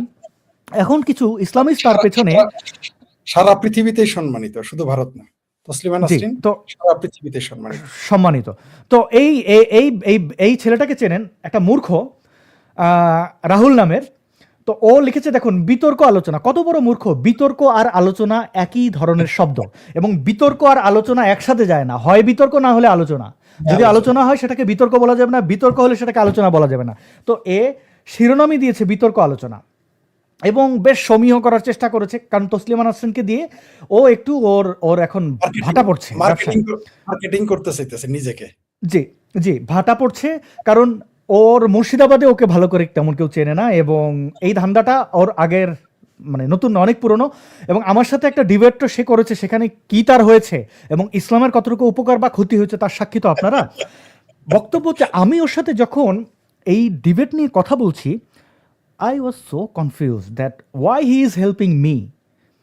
Helping me means আমার আদর্শিক জায়গাটাকে সে এইভাবে প্রচারের সুযোগ কেন তৈরি করে দিচ্ছে? কারণ এই ধরনের বিতর্কে যাওয়া মানে ইসলামের ক্ষতি হবে, এটা কনফার্ম। আমার চিন্তা করছি যে এ কি এরকম কেন করছে, তার সাথে কথাবার্তা বলে আমার মনে হয়েছে যে ও ধার্মিক টার্মিক কিছুই না, জাস্ট মিজানুর রহমান আজহারিদের মতো একটা দোকান খুলে বসেছে, ধান্দা। দোকান করে, নামের yes, সাথে আর ব্রাদার রাহুল রেখেছে, ভাবটা এমন হ্যাঁ। যে সে কনভার্টেড মুসলিম, তার বাবা বোধহয় হিন্দু ছিল বা মা কেউ একটা, সে ওই বাবা বা মা যেই হোক না কেন বাকি লোকটাকেও মুসলিম বানানো হয়েছে। তো বাবা সম্ভবত মুসলিম হয়েছে বা মা মুসলিম হয়েছে ওর, তো দুইজনই মুসলিম এবং ও তো জন্মগতভাবেই মুসলিম।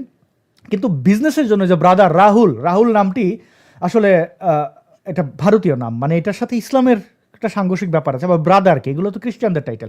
এনিওয়ে, দেখি এই মূর্খ কি ধরনের মূর্খামি করেছে, আপনাদেরকে একটু দেখাই এর পদে পদে মূর্খামি। আমি একটু দেখাই, সে একটা ভিডিও করেছে এটা নিয়ে, শুধু গতকাল এই পোস্টই করেনি, ভিডিও করেছে, এবং তার চেলাচামুন্ডারা হায় তসলিমা হাস তসলিমা বলা শুরু করেছে, এবং এখানে দিয়েছে বিষয় ঈশ্বরের অস্তিত্ব, এক্সিস্টেন্স অফ গড। এই কথাটাই তো হাস্যকর। এক্সিস্টেন্স অফ সান মুন এটা বলতে হয় না, কারণ উই নো সান এক্সিস্ট, কিন্তু ঈশ্বর এক্সিস্ট করে না বলেই তো এই যে existence of god, existence of অমুক তমুক, মানে একটা তো মানুষের ন্যূনতম শিক্ষা থাকে যে কি লিখছে কি না। তসলিমা নাসরিনের সাথে সে বিতর্ক করা খায়েশ জানাচ্ছে এই বিদ্যার এই নিয়ে। আমি ওর ভিডিওটা দেখাই কিছু অংশ, প্রত্যেকটা শব্দে ভুল। চলুন আমরা একটু শুনি। আসসালামু আলাইকুম ওয়া রাহমাতুল্লাহি ওয়া বারাকাতুহু। সম্মানিত দর্শক মণ্ডলী, সম্মানিত না সম্মানিত, প্রথমেই ভুল, এবং আগে বলতো আসসালামু আলাইকুম ওরাহমাতুল্লাহ বলতো, এখন ওরাহমাতুল্লাহ শিখেছে। যাই হোক, আমাদেরকে যে যেখান থেকে দেখছেন আপনাদের প্রত্যেককে অভিনন্দন এবং ধন্যবাদ। আপনারা ইতিমধ্যে দেখেছেন আমি ফেসবুকে একটা পোস্ট করেছি এবং সেই পোস্টটা বিভিন্ন জায়গাতে ভাইরাল হচ্ছে, যে ওই যে ভাইরাল হচ্ছে, মানে ধান্দাটা একে একে বলবে। আমরা একটা ডিবেটের একটা আমন্ত্রণ পত্র, খোলা পত্র আমরা সোশ্যাল মিডিয়া প্ল্যাটফর্মের মাধ্যমে পাঠিয়েছি। বিখ্যাত একজন অ্যাথিস্ট নাস্তিক তাসলিমা নাসরিন না রে মূর্খ, তসলিমা নাসরিন, যার সাথে তুই বিতর্ক করবি নামটাই তো বলতে পারোস না। তাসলিমা নাসরিন নয়, ম্যামকে। তো এ বিষয়ে একটা ভিডিও বার্তা আমি তাসলিমা নাসরিন ম্যাডামকে উদ্দেশ্য করে দিতে চাই। যে প্রথমত বিষয় হচ্ছে এটা যে নাস্তিকতা এবং নাস্তিকতা নিয়ে দীর্ঘদিনকার বিতর্ক এগুলো চলছে, রীতিমতো র্যান্ডাম আলোচনা সব জায়গাতে হয়। কিন্তু তাসলিমা নাসরিন ম্যাডাম যেহেতু একজন নাস্তিক এবং তার এই আইডিওলজিকে তিনি প্রচার করেন এবং তিনি মনে করেন এটা ঠিক এবং ইসলামিক কনসেপ্ট এটাকে তিনি ভুল মনে করেন, তাই অনেক বিষয় নিয়ে আলোচনা হওয়া সম্ভব। কিন্তু মৌলিক যে বিষয়, ধর্মের মৌলিক যে বিষয় আমরা যেটা বিশ্বাস করি সেটা হচ্ছে একজন গড আছেন, একজন স্রষ্টা আছেন, একজন আল্লাহ আছেন, এই বিষয়টা।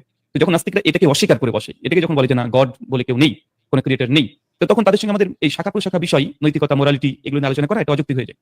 তো যেহেতু তাসলিমা নাসরিন ম্যাডাম দীর্ঘদিন ধরে তিনি এই ফিল্ডে আছেন এবং কাজ করছেন এবং অ্যাথিস্টিক ওয়ার্ল্ড এর কাছে তিনি খুব পরিচিত একটা মুখ, দীর্ঘদিন ধরে তিনি কি বললো ইংরেজি অ্যাথিস্টিক আবার কি?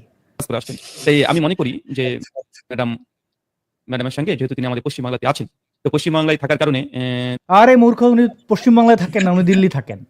তার সঙ্গে আলোচনাটা হওয়া খুবই সহজে আমরা আলোচনা করতে পারি, আর এটা করা উচিত। কেন আমাদের বিশেষ করে অ্যাথিস্ট আমাদেরকে দীর্ঘদিন ধরেই বলে আসে যে যারা ধার্মিক আছে এরা আলোচনা করতে চায় না, এরা সবসময় চাপাতি নিয়ে ব্যস্ত থাকে। না, আমরা এরকম চাই না, খুব হেলদি ডিসকাশন আমরা করতে চাই, একাডেমিক ওয়েতে ডিসকাশন করতে চাই। আমি সম্পূর্ণ আমার ফেসবুক পেজে আমি দিয়ে দিয়েছি যে কিভাবে ডিবেটটা হতে পারে। আমি সেটাকে একবার সামনে নিয়ে এসে যেটা আপনাদেরকে পড়ে আপনি শুনিয়ে দিই, যেটা আমি দিয়েছি, তাহলে আপনাদের জন্য খুব সহজ হবে। তো যাই হোক, আমি আপনাদেরকে আমার ফেসবুক পেজে যেটা পেজ থেকে আপনারা সরাসরি গিয়ে পড়তে পারবেন। আমি জাস্ট একবার নিয়ে আসছি, যদি এক সেকেন্ড, জি এক সেকেন্ড, দুঃখিত, আমি একটু আপনাদের কাছে সময় নিচ্ছি। আমরা একাডেমিক ওয়েতে আমরা আলোচনা করতে চাই, কোনো মাছের বাজার নয় বা কোনো দ্বন্দ্ব ঝামেলা করে নয়, একটা গঠনমূলক আলোচনা, একটা আলোচনা হোক। আলোচনাতে সমস্যা নেই, আলোচনা হতে সমস্যা কোথায়? আচ্ছা এক সেকেন্ড, ওকে থ্যাংক ইউ। আচ্ছা আমি নিয়ে আসছি, আমি ফেসবুক পেজে যেটা আমি দিয়েছি এবং আমার যে পত্র সেটা ভিডিওর মাধ্যমেও আপনাদের সামনে আমি তুলে ধরছি এবং তাসলিমা ম্যাডামের কাছ থেকে আমরা চাইবো যে তিনি একটা রেসপন্স করুক। এটা আমি দিয়েছি আপনাদের 10 ঘন্টা আগে, আজকে তারিখ 25শে ফেব্রুয়ারি 2026, ইন্ডিয়ান সময় 4:50 আমি ভিডিও বানাচ্ছি। তো এখানে আপনি ডিটেল দেখে নিয়েছেন, টাইম 6:15 আমি সময় দিয়েছিলাম, 6:15 এটা পোস্ট হয়েছে। কি লিখেছি? গঠনমূলক বিতর্কে সাদর আমন্ত্রণ, বিষয় ঈশ্বরের অস্তিত্ব এক্সিস্টেন্স অফ গড। অস্তিত্ব, আচ্ছা। সম্মানিতা তাসলিমা নাসরিন ম্যাডাম, সম্মানিতা নয়, সম্মানিতা তসলিমা নাসরিন। নারী কেন্দ্রিক বিশেষণের ক্ষেত্রে দুইবার নারী হয় না। সম্মানিতা তসলিমা নাসরিন, তসলিমা আবার ম্যাডাম যেখানে বলা হচ্ছে সেখানে আর সম্মানিতা হয় না। তো মানে নারীবাচক দুইটা শব্দ কারে এগুলারে বাংলা পড়াইতে হবে। শুভেচ্ছা গ্রহণ করবেন। আপনি দীর্ঘদিন ধরে আপনার লেখনী ও বক্তব্যের মাধ্যমে নিজেকে একজন যুক্তিনিষ্ঠ ও স্পষ্টভাষী চিন্তাবিদ হিসাবে প্রতিষ্ঠা করেছেন। বিশেষ করে ধর্ম ও ঈশ্বরের অস্তিত্বের বিষয়ে আপনার অবস্থান সুস্পষ্ট। আপনি নিজেকে নাস্তিক সুস্পষ্ট না, সুস্পষ্ট। যাই হোক, পদে পদে এর ভুল, এবং সে তেলটা মারছে, ধান্দাটা দেখে। হিসাবে ঘোষণা করেছেন এবং বহুবার বলেছেন যে কোনো বিশ্বাসকে যুক্তি, তর্ক, বিজ্ঞানের আলোকে যাচাই করা উচিত। এই দৃষ্টিভঙ্গির প্রতি সম্মান রেখেই আমি এই আমন্ত্রণ জানাচ্ছি। আমি ব্রাদার রাহুল হোসেন ইতিপূর্বে হিন্দু, খ্রিস্টান ও নাস্তিক চিন্তাবিদদের সাথে একাধিক উন্মুক্ত বিতর্কে অংশগ্রহণ করেছি। প্রতিটি বিতর্কই সৌহার্দ্যপূর্ণ পরিবেশে পারস্পরিক সম্মান বজায় রেখে এবং কোনো বিশৃঙ্খলা ছাড়া সম্পন্ন হয়েছে।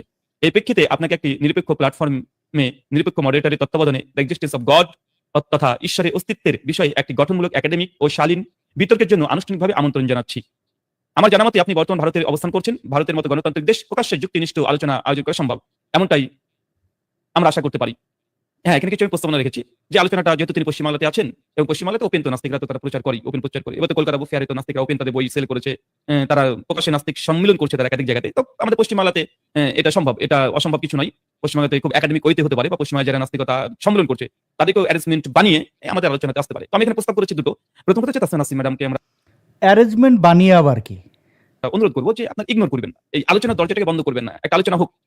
আপনাদের মূল ফাউন্ডেশন যেটা ইসলামিক ওয়ার্ল্ড ভিউ, আমরা যে গডকে বিশ্বাস করি বা আপনারা করেন না, এই বিষয়ে একটা আলোচনা হোক। আলোচনা মানুষের শোনার একটা অধিকার আছে। তো যেহেতু আপনি পশ্চিমবাংলাতে এটা খুব সহজে করা যেতে পারে, খুব সহজ। পশ্চিমবাংলাতে ওপেন প্ল্যাটফর্মে নাস্তিক সম্মেলন হচ্ছে এবং প্রত্যেক বছর 3টে 4টে 5টা করে হচ্ছে। বুক ফেয়ারে বই অ্যাভেলেবেল, তারা ফ্রি বিতরণ করছে, কোনো প্রবলেম নেই, কোনো প্রবলেম নেই। হতে পারে অনেকে বলতে বাংলাদেশে তো ঝামেলা হয় না, আমাদের পশ্চিমবাংলাতে আলহামদুলিল্লাহ এমন কিছু হয় না। কিছুদিন আগে তো একটা ডিবেট ইন্ডিয়াতে হয়ে গেছে। তো এটা অসম্ভব। যদি তাসমিয়া নাসরিন ম্যাডাম যদি তিনি ইচ্ছে পোষণ করে তবে হতে পারে, আর ইচ্ছে পোষণ না করলে অনেকগুলোই কারণ দেখানো যেতে পারে। তো যাই হোক, আমি আশা রাখি যে তিনি অবশ্যই আমাদের সঙ্গে আলোচনাতে আসবেন এবং আলোচনা তিনি করবেন দ্য এক্সিস্টেন্স অফ গড এই বিষয়ের উপরে। আমি এখানে কয়েকটা প্রস্তাবনা রেখেছিলাম। সেই প্রস্তাবনা হচ্ছে এটা যে আলোচনাটা যেহেতু ইন্ডিয়াতে হচ্ছে এবং পশ্চিমবাংলার যে কোনো জায়গাতে করা যেতে পারে, তাসমিয়া নাসরিন ম্যাডাম যদি তার তত্ত্বাবধানে সম্পূর্ণ নিয়ন্ত্রণে রাখতে চাই, আমার কোনো আপত্তি নেই। তার নিজের তত্ত্বাবধানে, নিজের নিয়ন্ত্রণে মডারেটর একটা অডিটম ঘর নিয়ে, কনফারেন্স রুম নিয়ে।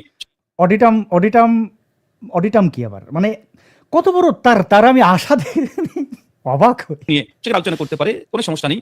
অথবা যদি আমাদেরকে অর্গানাইজ হতে বলে যে আমরা অর্গানাইজ করবো, তাও আমার কোনো সমস্যা নেই। অথবা মিউচুয়াল ভাবে যদি অর্গানাইজ করা হয় কলকাতার মতো জায়গাতে, আমাদের সেখানে শর্ত সাপেক্ষে আমরা জায়গা ঠিক করবো, কোনো সমস্যা নেই। যে কোনো ওয়েতে আলোচনা যেন একটা ফ্রেশ একটা আলোচনা যেন বাংলা মানুষ যেন পাই, আমাদের এটা হচ্ছে লক্ষ্য এবং ফোকাস। এর জন্য যতটুকু আমরা স্যাক্রিফাইস করা দরকার করবো।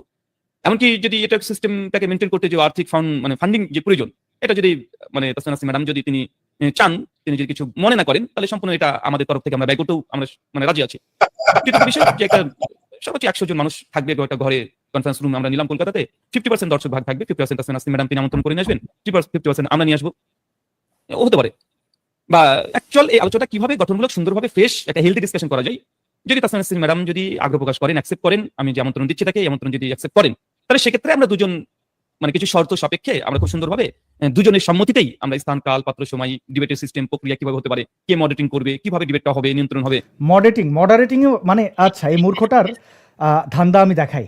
ও জাস্ট ওই একটা হতে পারে তসলিমা নাসরিনের উপরে অতীতেও পশ্চিমবাংলায় হামলা হয়েছে, তিনি আনঅফিসিয়ালি পশ্চিমবাংলায় নিষিদ্ধ, তাকে পশ্চিমবাংলায় ঢুকতে দেওয়া হয় না।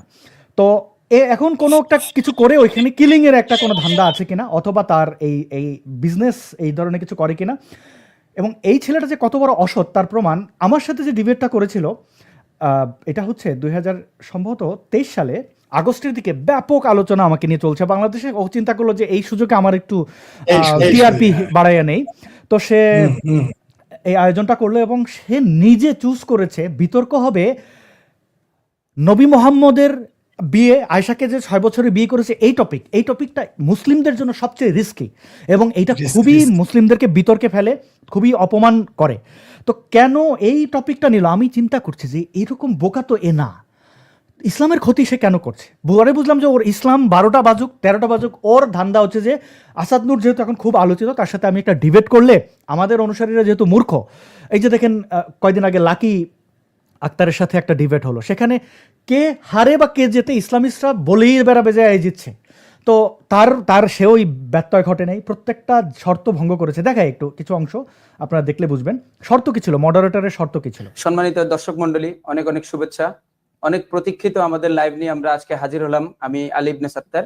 আজকের লাইভে আমি সঞ্চালক হিসেবে দায়িত্ব পালন করব। আমাদের সাথে আছেন ব্রাদার রাহুল হোসেন এবং আমাদের আসাদ নূর, যাদেরকে আপনারা আগে থেকেই চিনেন, অতি পরিচিত।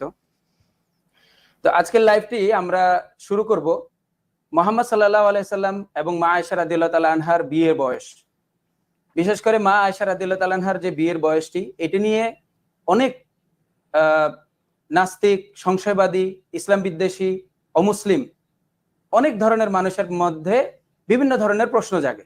আসলে কি এই বিয়ের বয়সটা কি নৈতিক নাকি অনৈতিক? আজকের লাইভে আমরা এই বিষয়ে আলোচনা করব এবং আমাদের আজকের বিতর্কে আমাদের দুই ভাই খুবই সুন্দরভাবে, খুবই আনুষ্ঠানিকভাবে একটা লাইভের আমরা আশা রাখি ইনশাআল্লাহ। তো শুরুতেই আমি আজকের লাইভের কিছু শর্তগুলো, যে বিতর্কের নিয়ম নীতিমালা যেগুলো আছে সেগুলো আমি আপনাদের সামনে তুলে ধরছি। নিয়ম শুনবেন খেয়াল করে ভালো করে। জি, 31 আগস্ট 2023। আজকের লাইভে আমাদের সাথে আছেন আসাদ নূর এবং ব্রাদার রাহুল, যেটা আপনাদেরকে অলরেডি আগে থেকে বললাম।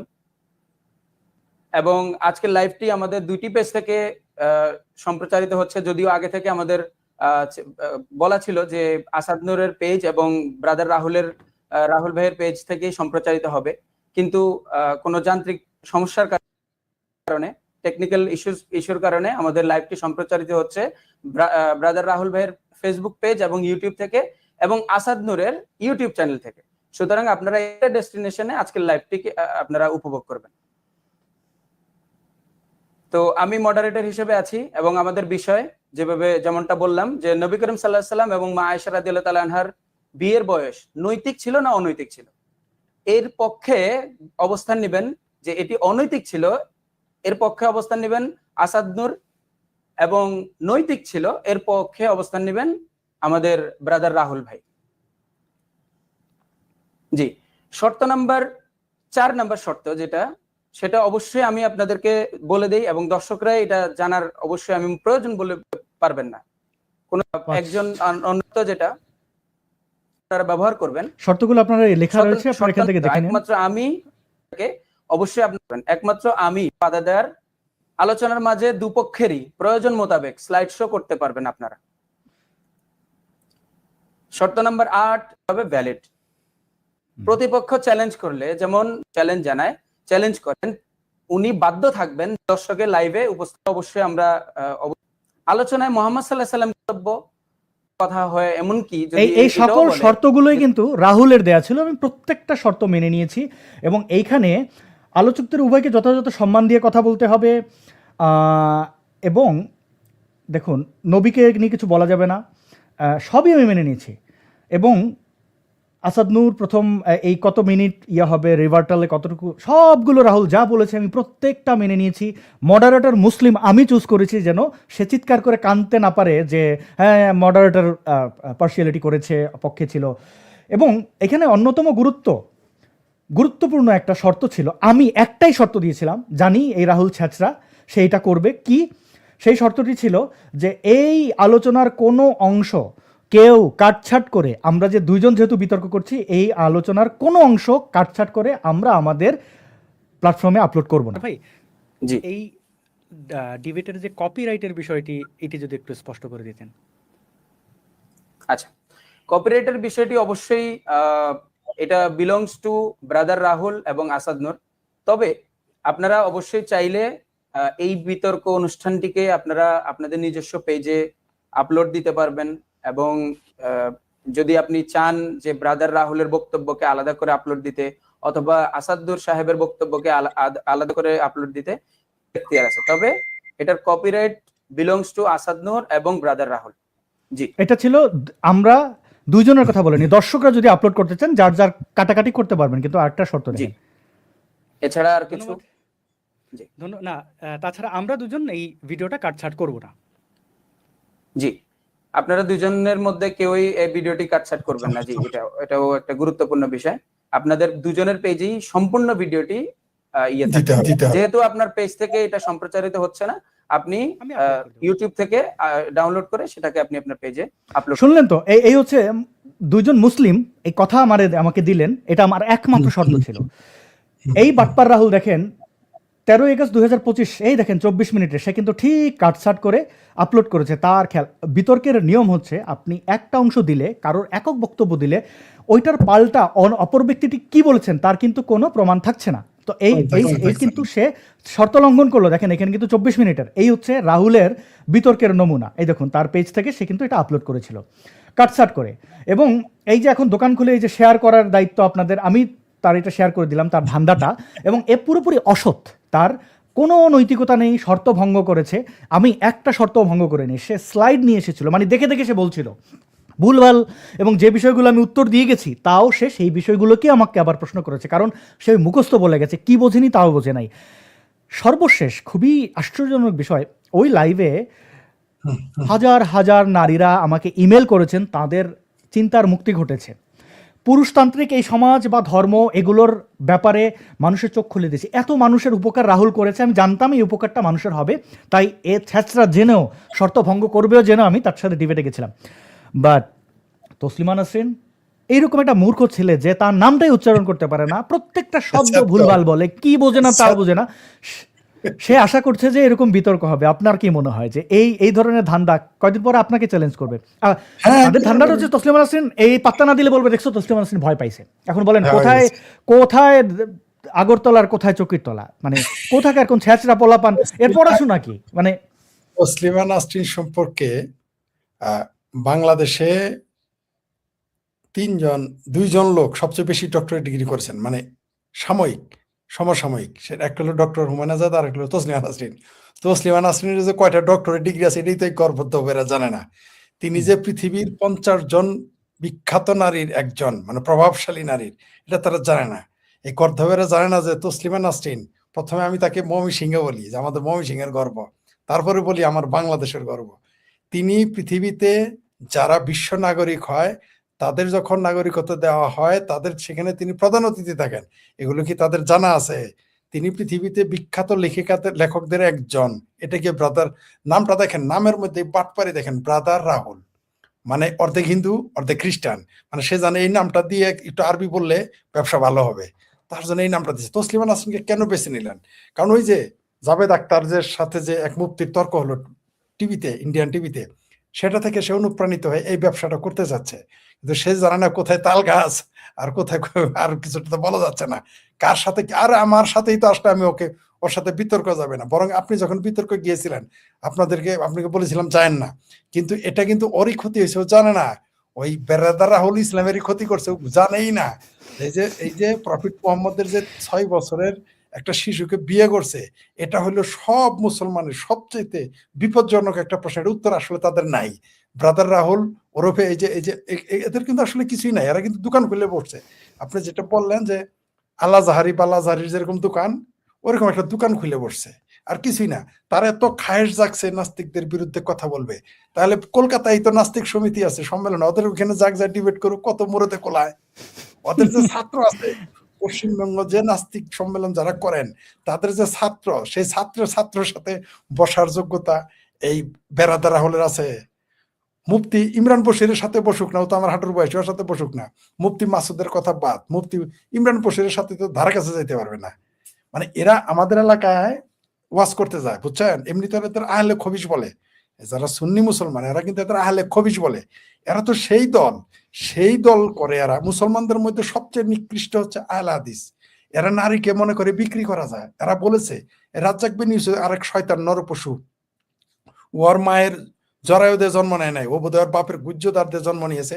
তার জন্য বলে যে কোনো স্বামী তার স্ত্রীকে বিক্রি করে ফেলতে পারে, নারীর জন্মই হচ্ছে কলঙ্ক, নারীর জন্মই পাপ। এইরকম কথা বলার পরেও তারই অনুসারী হচ্ছে বেরাদার রাহুল।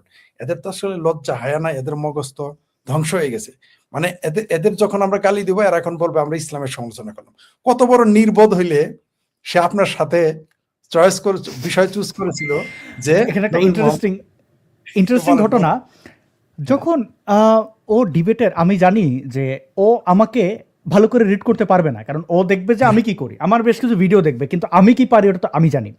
তো ও দেখছে আচ্ছা আসাদ তো বিতর্ক করে না, তাহলে আর যেহেতু আলোচিত নাস্তিক, তাহলে ওর সাথে যাইয়া একটা চতুরগিরি করব, ছলচাতুরি করে আমি মানে ঢোল পেটাবো। 3 দিন সে 3 দিন পরে টের পেয়েছে তার ক্ষতি কতটা হয়েছে, মানে ইসলামের ক্ষতি সে কতটা করেছে। এবং তার যারা আরো এই ইসলাম প্রচারক আছে তারা কিন্তু ওকে ধুমাইয়া, মানে এগুলো তো প্রকাশ্য করে না, এক মুসলমান দোষ গোপন করে, তো ওরে বকাবকি করছে। তারপরে সে রাগের চোটে, আমি তখন কলকাতার ঢাকুরিয়া থাকি, সেই অ্যাড্রেস ফাঁস করে দিয়েছে, মুফতি মাসুদ কোথায় থাকে সেটা বলে দিয়েছে রাগের চোটে, যে আমি হারলাম, তোদের জন্য মানুষ মাইরা ফেলে। এবং এই মডারেটর যিনি ছিলেন তিনি আমাকে পরের দিন ফোন করে বললেন, আসাদ ভাই আপনি এটা কোনো কাজ করলেন? আমি বললাম কি ভাই? বলছে যে ভাই আপনারা তো শর্ত দিয়েছে আপনি নবীর নিয়ে কোনো কিছু বলবেন না, আপনি তো সবই বলছেন। আমি বললাম যে কেমনে? বলছে আপনি প্রথমে শুরুই করছেন মা আয়েশা, আমি তো গইলে গেছি। আমি তো অবাক যে ইসলাম নিয়ে পড়াশোনা করে কি আসাদ নূর আস্তিক হয়ে গেল একদিনের মধ্যে। আমার তো মন জিতে ফেলছেন, আপনি পরে কি বলছেন আমি খেয়ালই করি নাই, কিন্তু আপনি তো আমার নবীর চোর ডাকাত লুচ্চা সবই বলেছেন। আমি বললাম কই? বলছে একটু ঘুরে বলছেন, আমি তো তখন টের পাই নাই। আমি বললাম কেন, যে যে বিতর্কিক রাহুল টের পাইনি? বলছে সেও টের পাই নাই, কারণ সে তো পুরো ঝাঁপাইয়া পড়ছে যে তার ওই স্লাইড যেগুলো নিয়ে আসছে, এবং মডারেশনে প্রতারণা করেছে, তার স্ট্রিমিয়ার্ডের অ্যাক্সেস আরেকজনের কাছে ছিল, তো সে তাকে ওই স্লাইডগুলো সামনে এনে এনে দিত, ওটা দেখতো আর বলতো, কারণ ওইখানে অনেকগুলো ভুলভাল কথা বলছে। মানে আমি তো জানতাম যে সে অমাবস্যা পূর্ণিমায় টের পাবে যে কি ক্ষতিটা তার করেছে এবং ইসলামের ক্ষতি কতটা করেছে। আমার উদ্দেশ্য ছিল না, কিন্তু দেখেন আমি তারে চুপ্পুরে যেভাবে রিড করেছি, আমি তাকে তার কোনো ভিডিও টিডিও আমি দেখি নাই। যখন সে প্রস্তাব দিয়েছে আমি ভালো করে তার চোখ দেখলাম যে ও কি, পরে দেখলাম ও আস্ত একটা মুনাফিক, মানে এ নাস্তিক কিন্তু তো যেহেতু মুনাফিক তো এ বলতে পারতেছে না, সুতরাং তার দুর্বলতা আছে পিনাকির মতো। ওই যে দেখেন না এখন আল্লাহ আল্লাহ করে, আল্লাহ খোদা করে, কিন্তু ওর দুর্বলতা হচ্ছে যে ও যে নাস্তিক এটাও বলতে পারছে না, এটা হচ্ছে ওর সবচেয়ে বড় দুর্বলতা। তো আমি জানি ও যেহেতু মুনাফিক, আমি নবী ইসলাম নিয়ে যতই আমি অ্যাটাক করি না কেন ওর ওইটা গায়ে লাগবে না, কারণ ওর ভেতরে তো ইসলাম নাই। মানে একজন প্রকৃত মুসলমান রে আপনি যত ঘুরে যাই বলে না, তার কিন্তু কান খাড়া দাঁড়ায় যাবে। আমি তারে ঘুরে বলছি সেটা টের পাই না, আমি জানতাম ও টের পাবে না, কারণ ওর ধান্দা আমি বুঝছি যে টিআরপি, এটা দেখে বাংলাদেশে যে ওয়াজ মাহফিল করবে যে তো জানি মূর্খ অনুসারীরা বলবে হারাইয়া দিছেন, পুরো ভিডিও দেখবে না। তো মানে এইরকম একটা লোক, মানে কত ক্ষতি। নবী মোহাম্মদ কেন মুনাফিকদের ভয় পেতেন? কারণ উনি নিজেও তো ছিলেন মানে ওই রকমই, যে মানে ইসলাম প্রচার কিভাবে হয়েছে জানেন আপনারা। আমি যদি ওই ইসলাম বা কোনো ধর্ম নিয়ে আর মন্তব্য করি না, আজকে করলাম না, তো উনি তো জানেন কেমনে গাইড কাটতে হয়। একজন শীতেল চোর জানে তার ঘরের মানে শীত কাটলে কিন্তু সব চোর, মানে অনেক জায়গায় কিন্তু গ্রামে ওই শীত কাটা শব্দ পেলে দা নিয়ে দাঁড়াই থাকতো, আবার চোর আরো বেশি শিয়ানা গেছিল, তারা করতো কি হাড়েই প্রথমে ঢুকাইতো, যে কোপ মারলে হাড়িতে মার। হ্যাঁ, তো এই চোর খেলা চলতো। তো এই শীতেল চোর এ চিন্তা করছে যে আচ্ছা এইভাবে আমি সেল করবো, how to sell my religion so called, মানে এইটা তার ধান্দা একদম তার একদম বরাবর আমি পৌঁছে দিয়ে আর বিতর্কের নাম নেয়নি। তারপরে কয়েকবার ডেকেছিলাম, আসিফ মহিউদ্দিন ভাই একবার বললো যে তো কি জানে না তাও জানে না, তাহলে বিতর্কে একজন বিজ্ঞানী একজন ডক্টর, কারণ এ তো ইসলাম মানে পড়াশোনা তো করেই নেই, জেনারেল নিয়ে কিছুই জানে না, তো এইরকম ব্যক্তিরা থাকবেন যে ভুল বলবে তাকে থামিয়ে দেওয়া হবে, ওই বিচারকরা। তখন বলেছে এই দেখুন নাস্তিকরা এখন 7 জন নিয়ে আমার সাথে ডিবেট করবে, মানে ফকিন্নি দ্য গ্রেট। ওরে আমি শুধু হাসছি যে তসলিমা নাসরিন দেখবেন সেল করবে যে দেখো তসলিমা নাসরিন আমার সাথে ভয় পেয়েছে আসে।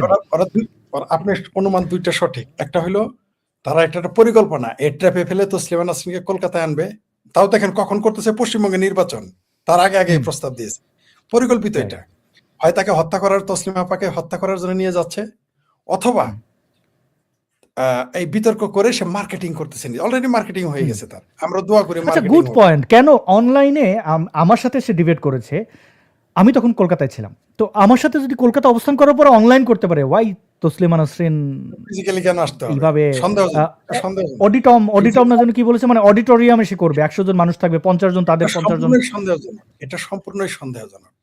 আর তসলিমা নাসরিন তো তার সাথে বিতর্কে যাওয়ার প্রশ্নই আসে না, এরকম কোথায় আগরতলা আর কোথায় উগারতলা, এটা তো প্রশ্নই আসে না। তার সাথে যাবে ডাক্তারের হইতে পারে, তার সাথে ওয়ার্ল্ড ক্লাস লোকের সাথে হইতে পারে, কিসের সাথে কি যায় অন্য বিষয়, সে তাকে মার্কেটিং মানে তসলিমা নাসরিনের সাথে যাবে ডাক্তারের হইতে পারে, ইয়েস।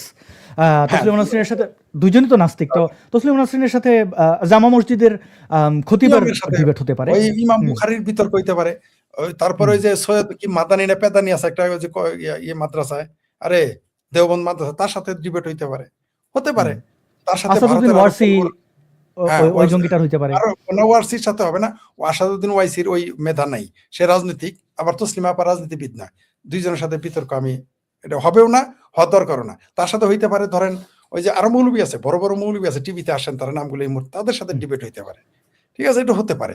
আবার রাজনীতি ওয়াইসির সাথে আমার ডিবেট হইতে পারে, কারণ রাজনীতিবিদ তসলিমা আপা কিন্তু রাজনীতিবিদ না, তিনি রাজনীতির ডিবেটে গেলে উনি উনি যাওয়া উচিত না, তিনি গেলে হারবেন। মজার বিষয় ভাই, ইসলামে তো ডিবেটই নিষিদ্ধ, মানে ও যে ইসলামটারে এই ক্ষতিটা করতেছে, আমি বুঝি না যে মুসলিমরা এত এত মূর্খ কেন। মুসলিম বন্ধুরা এরা কিন্তু মানে কেউ এসে বলেও না ভাই আপনি ডিবেটে যেয়ে আপনি ইয়ে করেন না। হ্যাঁ, আমার সাথে ডিবেটের সময় দেখতেছি যে চুপচাপ ছিলাম যে কোনোভাবে যেন এটা ক্যান্সেল না করে। তো ইসলামিস্টরা শুরু করে দিয়েছিল ক্যাম্পেইন যে হারলে এরে আমরা চিনি না, আর জিতলে আমাদের ভাই, লিখছে একদম সরাসরি। তো কিন্তু ওরা জানে না, পরে এরা টের পাইছে। কিন্তু ওরা জানে না এই ডিবেট করা মানে ওরা হেরে গেছে। আপনার সাথে ওরা জিতলে, আমি লিখেছিলাম ওই পোস্টটা মনে আছে, আমি লিখছি আপনার সাথে তর্কে যদি ওই রাহুল জিতে তাহলে হারবে, আর হারলে একবারে পুরো ধ্বংস হয়ে যাবে। অলরেডি সে হেরে গেছে। এই বিতর্কটাই তো, অর্থাৎ এই বিতর্ক মানে হলো প্রফেট মোহাম্মদ, আমরা আসলে আপনিও ধর্ম নিয়ে আজকে আলোচনা করতে আসেন, আমিও করতে চাই না, পেডোফিল হিসেবে প্রতিষ্ঠিত করা হয়, একটা শিশুকামী হিসেবে প্রতিষ্ঠিত করা। আমরা ওই বিতর্কে এখন যাচ্ছি না। ওটা কিন্তু অলরেডি ওই যে যেটা বললেন, ও তো রাহুল তো আসলে ভিতরে ধারণ করে না, কারণ কোনো মুসলমানই তর্কেই যাবে না আপনার সাথে, কোনো দিনই যাবে না। আপনারা তর্কে পিটাবে, আপনারা পিটাবে, সে তর্কেই যাবে না। এই বিষয়ে তর্কে আপনি দেখেন না, নূপুর শর্মা শুধু মৌলবীদের কথাটাই রিপিট করছিল, তার জন্য তার এমপিত্ব গেল, মন্ত্রিত্ব গেল, দলীয় পদ গেল, 2 জন লোক মার্ডার হইলো। সেই বিষয় নিয়ে ব্রাদার রাহুল আপনার সাথে বিতর্কে আসে, তার মানেটা কি? মানে ব্রাদার রাহুল নিজেকে মার্কেটিং করে, যেমন এখনো সেই সুযোগটা করতে চাচ্ছে, সেই সুযোগ দেওয়া উচিত না। অলরেডি সে মার্কেটিং করে ফেলছে, নিজের বহুত কিছু মনে করতেছে, করতে থাকুক, কার সাথে কি এর যে তুলনা।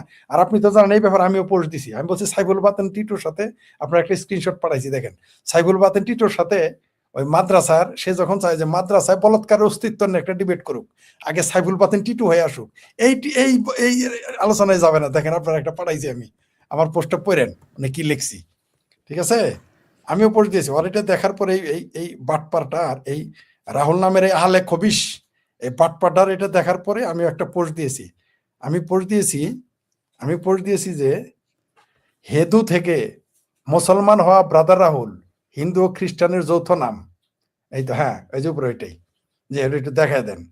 হ্যাঁ, জি, হেদু থেকে মুসলমান হওয়া ব্রাদার রাহুল হিন্দু খ্রিস্টানের যৌথ নাম। সাইফুল বাতেন টিটোর সাথে মাদ্রাসায় ওইটা মারামারির অস্তিত্ব নিয়ে একটা ডিবেট হলে কেমন হয়? আমি শতভাগ নিশ্চিত হেদু থেকে আহলে খবিশ হওয়া মুসলমান বেরাদার রাহুল কখনোই এই তর্কে আসবেন না। নো ওয়ে, আপনি একদম ঠিক জায়গায় ধরছেন। তো এটা জায়গা মতো ধরতে হবে। ওদের ধরতে হবে এইভাবে, ওদের ঠিক পাল্টা আসুক, মাদ্রাসায় বলৎকার নিয়ে আসুক, টিটুর সাথে বসুক, উপস্থাপনা আমরা 2 জন করবো, ও 2 মৌলবী নিয়ে আসবো, আমরা 4 জন থাকবো না, ওদের কোনো মোল্লা উপস্থাপক থাকবে, আমরা ওই প্রস্তাব দিলে ওর প্যান্ট এমনি অত ভয় দেখাই না ভাই। যাই, ঠিক আছে, দেখ আজকে আর একটা জিনিস কিন্তু বললেন না, আসল জিনিস কিন্তু এড়াই গেলেন, আপনি ভুলে গেছেন। আজকে যে জামাতের আমির হারামজাদা, জামাতের এমপি যে নিজেরে আল্লাহ ঘোষণা করছে কুষ্টিয়ার, সেই খবরটা কিন্তু জনগণকে দিলেন না। সে কিন্তু বলছে যে কুষ্টিয়ার রব না যেন কি সে নিজে, আমি ওই ফটোকার্ডটা করছি প্রিয় বন্ধুগণ, আপনাদের কারো কাছে থাকলে। কুষ্টিয়ার কোনো উপরে আল্লাহ নাই, তার উপরে এর চেয়ে কোনো বড় উপরে আল্লাহ নাই, ওই সব উপরে আল্লাহ, সে বলছে, ঠিক আছে, রাইট। ওটা দিয়ে শেষ করো। প্রিয় দর্শক, আপনারা পেলে একটু ফটোকার্ডটা দিবেন, লিংক দেবেন, আমি দেখাচ্ছি। আর সাইফুল বাতেন টিটোর একটা ভালো কাজে, এই যে আপনারা পাঠাই দিছি, এই যে আপনারা এক্ষুনি পাঠাই দিছি। ওকে, এখানে স্ক্রিনে দেখতে পাচ্ছেন সাইফুল বাতেন টিটো একটা ভালো কাজ করেছেন, বঙ্গবন্ধু মুক্তিযুদ্ধের ইতিহাস নিয়ে একটা ভালো ভিডিও, আপনারা এটা দেখতে পারেন। এই পেজের নাম হচ্ছে মুক্তির ইতিহাস, তো আপনারা দেখতে পারেন। ওকে, আমি শেখ ফরিদ ভাইয়ের কাছে, শেখ ফরিদ ভাই আমাকে যদি একটু পাঠান, আমি অপেক্ষা করছি। প্রিয় দর্শক, আপনারা একটু আমাদেরকে জানাবেন যে আপনারা ওই ফটোকার্ডটা দেখেছেন কিনা, এবং আজকে অভিজিৎ রায়কে হত্যা করার 11 বছর তিনি বিচার পেলেন না। অভিজিৎ রায় আমাদের তার সেই উক্তিটি, আলো হাতে চলিয়াছে আধারের যাত্রী। তো অভিজিৎ রায় আমার জীবনে খুবই গুরুত্বপূর্ণ একটা টার্নিং পয়েন্ট আমি বলবো। তাকে হত্যার পর ওই দিন আমি সিদ্ধান্ত নিয়েছিলাম 26 ফেব্রুয়ারি 2015-তে এবং 16-তে একদম ফাইনালে যে আমাকে ভিডিও অ্যাক্টিভিজম করতে হবে, এবং আমি সেইখান থেকে আজকে আপনারা যারা আমাকে চেনেন, আমার পুরো নাম আসাদুজ্জামান নূর। আসাদুজ্জামান নূর অর্থ জমানার শ্রেষ্ঠ সিংহ, জ্যোতির্ময় সিংহ। তো আমি জমানার শ্রেষ্ঠ এই জিনিসটাকে পছন্দ করি না, কারণ আমি একজন সাধারণ মানুষ, শ্রেষ্ঠ দাবি করব না। তো নামটাকে ছোট করে আসাদ নূর হিসেবে আপনারা আমাকে চেনেন, যার অর্থ জ্যোতির্ময় সিংহ। থ্যাংক ইউ, আমি এটা দেখাচ্ছি, আর যার অর্থ হচ্ছে জ্যোতির্ময় সিংহ। তো আমার ওই নামে আপনারা আমাকে চেনেন, আসাদ নূর। তো এই আর কি আমার এই অনলাইন এবং ইয়ের জন্য আসলে অবশ্যই আপনি একটু স্ক্রিনশট নিয়ে আমাকে পাঠাবেন, কারণ হ্যাঁ, ক্যানাডায় আচ্ছা। কোনো সংবাদ মাধ্যমের লিঙ্ক ফেসবুক ভিত্তিক সেটা দেখানো যায় না, আমাকে এখানে দেখাচ্ছে না এই আমি কন্টেন্টটি। স্ক্রিনশট পাঠাচ্ছি। হ্যাঁ, আচ্ছা, আমি কানাডায় বা যে কোনো নিউজ সোশ্যাল মিডিয়া বিশেষ করে ফেসবুকে প্রচার আইনত নিষিদ্ধ, যে কারণে ফেসবুক এটা বন্ধ করে রেখেছে। আমাকে অনেকে মেসেজের লিঙ্ক দেন, কিন্তু আমি অনেক লিঙ্ক দেখাতে পারি না, কারণ হচ্ছে যে ওই সীমাবদ্ধতা। তো প্রিয় দর্শক, আমার নাম আসাদ নূর, আপনারা আমাকে চেনেন। এখানে অভিজিৎ রায় হত্যা মানে আদর্শকে হত্যা করা যে যায় না, সেই প্রতিবাদ আমি করার চেষ্টা করেছি এবং একটা দীর্ঘ সময় ধরে সেখানে ছিলাম। আমার পুরো নাম আসাদুজ্জামান নূর, এটি আমার ফেসবুক প্রোফাইল। আপনারা এই প্রোফাইলে মেসেজ করতে পারেন, আমি সাধারণত মেসেজ পড়ি, আপনারা অনেকে আমার সাথে যোগাযোগের মাধ্যম জিজ্ঞেস করেন। এটা হচ্ছে আমার প্রোফাইল, আসাদুজ্জামান নূর লিখলে এই ভেরিফাইড প্রোফাইলটি আপনারা পাবেন। ফেসবুকে সার্চ করে আমাকে ফলো করে রাখতে পারেন। তো পাঠিয়ে দিয়েছি। ওকে, তো হ্যাঁ, এই প্রোফাইল থেকে আমি অ্যাক্টিভিজম করি না, আমি শুধু আমার ব্যক্তিগত ছবি টবি আপলোড করি, ভালো লাগা মন্দ লাগা এতটুকুই। তবে আমির হামজার ওই জিনিসটা আমি দেখাতেই চাই। তিনি চ্যানেল 24 মানে এটা কোনো গুজব নয়, এটা সত্য ঘটনা যে তিনি কি বলেছেন। এরা হচ্ছে যে এক একটা এই যেমন আমি এই রাহুলের মতো বলেছিলাম, কিন্তু এই মিজানুর রহমান আজারি এবং এই আমির হারামজাদা এরাও কিন্তু নাস্তিক, কিন্তু এরা মুনাফিক, এরা তাদের স্বপরিচয় আসে না। দেখুন, কুষ্টিয়ায় এখন উপরওয়ালা কেউ নেই, আমি উপরওয়ালা মানে উপরওয়ালা বলতে যে কোনো মুসলমান বুঝবেন যে আল্লাহকে, তো সে উপরওয়ালা বলতে কি কোনো গডফাদার বুঝিয়েছে? এখানে ভিতরে আরো বিস্তারিত কি লেখা জানেন, যে কুষ্টিয়ায় কোনো উপরে আল্লাহ নেই, উপরে আল্লাহর উপরে আল্লাহ আমি, এইভাবে বলছে, মানে কনফার্ম করছে যে কুষ্টিয়ার আল্লাহ। তো এদের কথায় সাইদিকে চাঁদে দেখা, আবার ওই যে আরেক জামাতি রাজাকার সে সূর্য উল্টে ফেলে জান্নাতের টিকিট বিক্রি করে, এতে কারোর কোনো আসলে এখন কি ইসলাম বলি খতরেমে হয় না, এখন ইসলামে খতরেমে যায় না। যায় না। তো জ্যোতির্ময় সিংহ হিসাবে আমাকে শুভেচ্ছা জানিয়েছেন, ধন্যবাদ। এটা আমার বাংলা নাম, মানে এই আরবি নামটারই বাংলা। এবং আসাদ অর্থ সিংহ, এবং আমার রাশিও আবার সিংহ, রাশিতে আমি বিশ্বাস করি না যদিও। টি শার্ট খুব সুন্দর হয়েছে, এটি জানিয়েছেন, অনেক ধন্যবাদ। এটি আমাকে টরন্টোর আমার এক বন্ধুর বড় ভাই মানে দাদা, তিনি আমাকে উপহার দিয়েছিলেন, তাকে ধন্যবাদ। এইরকম টি শার্ট কিনে পরার মতো টাকা পয়সা আমার নাই। তো যাই হোক, এই জামানার শ্রেষ্ঠ ছাগল আমি এটা বলেছেন লোকাল হিরো, অনেক ধন্যবাদ লোকাল হিরো। আপনি আমাকে যাই বলেন না কেন, আপনার মতামতের জন্য ধন্যবাদ। গাঞ্জার নূর নামটি পরিচিত না ভাই, আমি গাঞ্জা খাই না, আমি যে জিনিস করি না এই জিনিস আমাকে বললেন না। আগে আমি সিগারেট খেতাম, সিগারেট আমি ছেড়ে দিয়েছি, সুতরাং অনেক দিন যেটা আমি করি না সেটা আমি বলবো না। ইনফ্যাক্ট আমি কোনো ধরনের ড্রিঙ্কও করি না, তা বহুদিন। একটা বিশাল ঝড়ের পর থেকে আমি ওই চুলদারি বিসর্জন দেওয়ার পরে এখন অনেকটাই স্বাস্থ্য সচেতন আর কি। যাই হোক, আমি কিন্তু বিশ্বাস করি আমি কই গেল কমেন্টটা,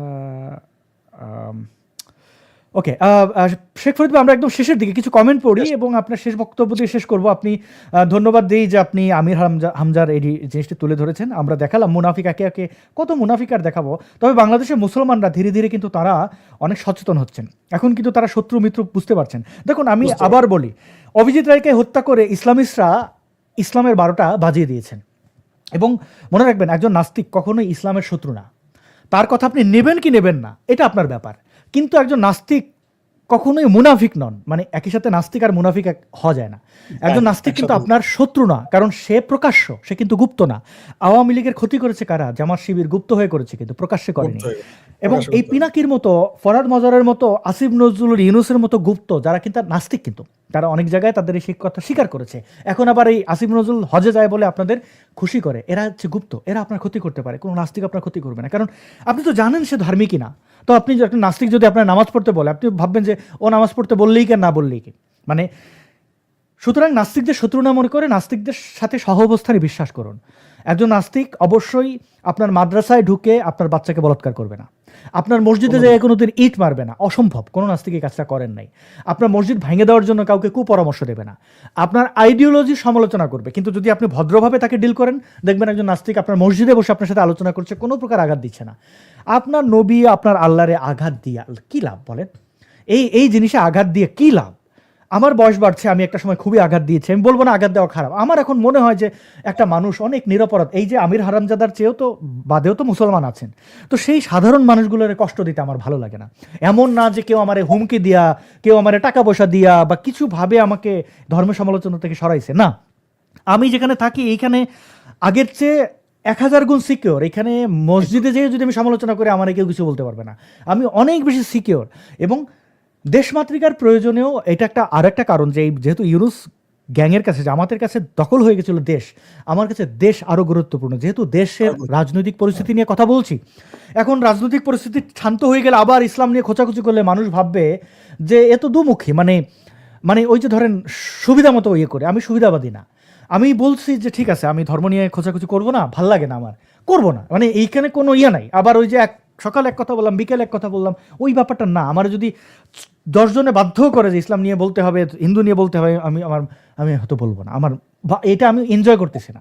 তবে একটা দীর্ঘ সময় 1 যুগের মতো ধরে কিন্তু আমি এই প্রতিবাদ চালাই গেছি। দেখেন 2016 থেকে 26 চালাই গেছি, কিন্তু ওই কয়েক মাস হলো আমি আর ওই ব্যাপারে ইন্টারেস্টেড না। তাছাড়া আবার রায়ান জুয়েল ভাইয়ের একটা লাইভে আমি যুক্ত হয়েছি, এক ইসলামিস্ট এই রাহুলের মতো রাজনৈতিক আলোচনা করছিলাম, সে এসেই যে আপনি কেন নাস্তিক, এটা প্রমাণ করতে হবে ঈশ্বর নাই, এরকম ফাতরামি করতে যেয়ে তার নবীর যেগুলো সেগুলো শুনে গেল, আরাম লাগলো, সেগুলো আবার সে আপলোডও করলো। মানে এরা ইসলামকে, এই মুনাফিকগুলো কিভাবে বেচে ব্যক্তি স্বার্থে। আরে ভাই কাজ করে খান না, হ্যাঁ, এই ধর্মীয় বদমাশি না করে। দেখেন এই যে প্রত্যেকটা ওয়াজি, জামাত ইসলামের প্রত্যেকটা পোস্টার বয় যারা রয়েছে, এই যে ইসলামিস্ট যারা ওয়াজ মাহফিল করতে, এরা এই প্রত্যেকটা দেখেন আজকে সে মূর্তি পূজাকে বৈধতা দিয়েছে, আজকে সে শহীদ মিনারের সাথে তুলনা করেছে কাবাকে তার স্বার্থে। এরা কিন্তু এই এই এই শেখ হাসিনাকে বলেছিল তার 14 গোষ্ঠী আওয়ামী লীগ করে, বঙ্গবন্ধুর প্রশংসা করেছে, আজকে একের পর এক মিথ্যা কথা বলে গেছে। এই কাজী ইব্রাহিম একটা সময় আওয়ামী লীগের দালালি করেছে, এখন এসে ইউনুসকে নবী বানিয়েছে। প্রত্যেকটা জামাত ইসলামী এবং এই ধর্ম ব্যবসায়ী প্রত্যেকটা হচ্ছে এক একটা নাস্তিক, বদনাস্তিক, পিনাকির মতো বদনাস্তিক। ভালো নাস্তিক কখনোই বদনাস্তিক, ফরাদ মাজারকে দেখে দেখেন না, ইউনুসকে দেখা, বদনাস্তিক আপনাকে ধ্বংস করে দিতে পারে, মাথায় রাখবেন। সুতরাং কথাবার্তা চালু থাকলে বদনাস্তিকরা সুযোগ পায় না। যারা প্রকাশ্য নাস্তিক তারা কখনোই আপনার শত্রু না, মুনাফিকদের কাছ থেকে সাবধান থাকবেন। তার ধান্দার কারণে কখনো মুসলমান হয়। ওই যে বললাম, এখন যদি আমি আবার ধর্মের সমালোচনা শুরু করি তাহলে পিনাকির সাথে আমার পার্থক্য রইল কি? পিনাকি তার ধান্দায় নিজেকে আলহামদুলিল্লাহ সুবহানাল্লাহ বলে, হ্যাঁ, ইনশাল্লাহ। অথচ এর আগে এই জামাত ইসলামের ভয়ঙ্কর বিরোধিতা করেছে, আবার এখন এসে জামাতের দালালি করছে। তো দালালদের কাছ থেকে, মুনাফিকদের কাছ থেকে সাবধান থাকবেন। শেখ ফরিদ ভাই, আমি কিছু কমেন্ট দেখাই আর আপনার শেষ বক্তব্য একই সাথে শুনি, আপনি যদি আমাদেরকে একটু আলোকিত করতেন। প্রিয় দর্শক, আসাদ নূর যেটা বলল, মুনাফিকদের চিনুন। ইসলামেও কিন্তু মুনাফিকদের থেকে সতর্ক থাকতে বলছে। ইসলামের কোথাও নাস্তিকের কথা বলে নাই, নাস্তিকদের থেকে সতর্ক থাকতে বলে নাই।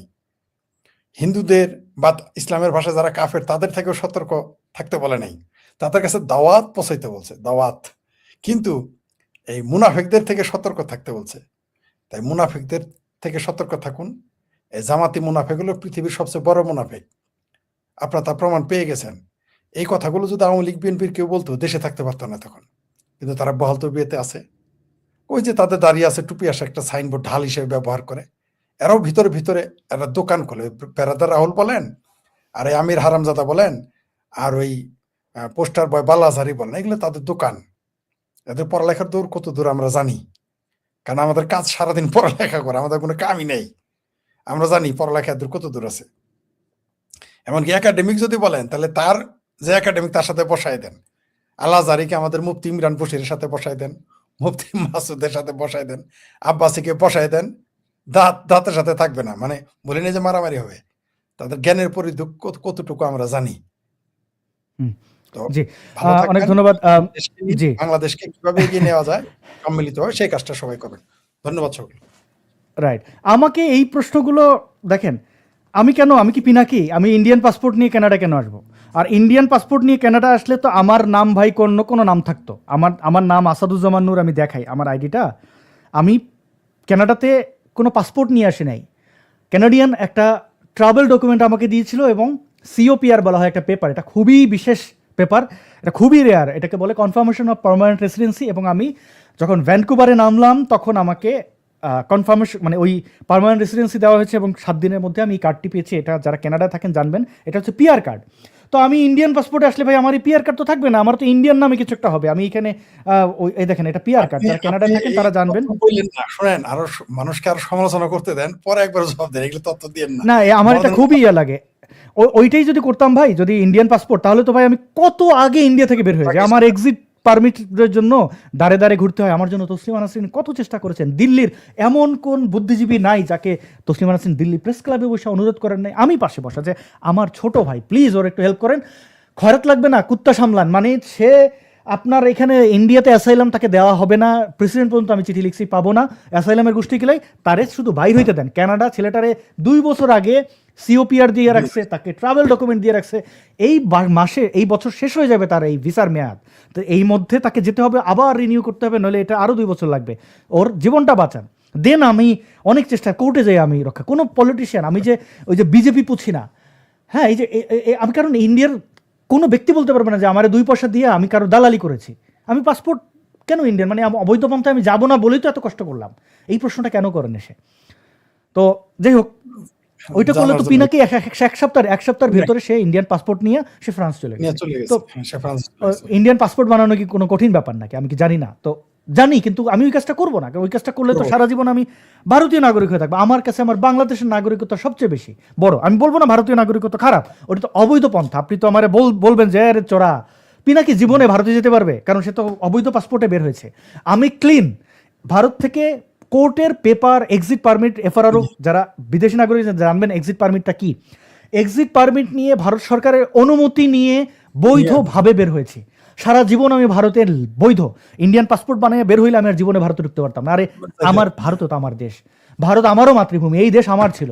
47-এ দেশ ভাগ আমি করিনি, ভারতকে আমি ভালোবাসি। তো আমি কেন চোর নাকি যে ওইখান থেকে আমি বের হয়ে যাবো? আমি ভারতে যাবো বুক ফুলি এবং ঘোষণা দিয়ে যাবো আমি ভারতে যাচ্ছি। অবশ্যই আর অবশ্যই in fact এই যে ভারতীয় কানাডার বিভিন্ন civilization শহরে ঘুরে বেড়াচ্ছি, ইউএসএ তে যাচ্ছি, আমি তো গোপনে না, কেন আমি গোপনেই করবো কেন? গোপনে থাকবে পিনাকিরা, সারাটা জীবন পিনাকিরা। পালিয়ে বেড়াবে, গর্তে থাকবে ইউনুস। আমি তো ইউনুস না, আমি তো কারো টাকা মারি নাই, কারোর ক্ষতি করি না, তাহলে আমি কেন? আমি অনেক কথাবার্তা বলেছি, আপনার ভালো লাগে না, আপনি শোনেন নাই, ব্যাস। আমি তো আপনার ব্যক্তি জীবনে কোনো ক্ষতি করিনি। আমি আপনার কারোর কাছ থেকে চাঁদাবাজি করছি? কারোর, বরং চাঁদাবাজি এই দালালি যারা করেছে তাদের একদম চোখে চোখ রেখে সত্য কথা বলে দিয়েছি। ইশতেহার থেকে বের হয়ে গেছি কেন? ওই যে আওয়ামী লীগের দালালি করার কারণে। টাকা খাইয়া কেন আমি এটা করতে যাবো? শেখ হাসিনা বলতে পারবে এই যে বাহারের মতো লোক আওয়ামী লীগের দালালি করলে তারে আমি ইন্ডিয়া থেকে তাড়াই?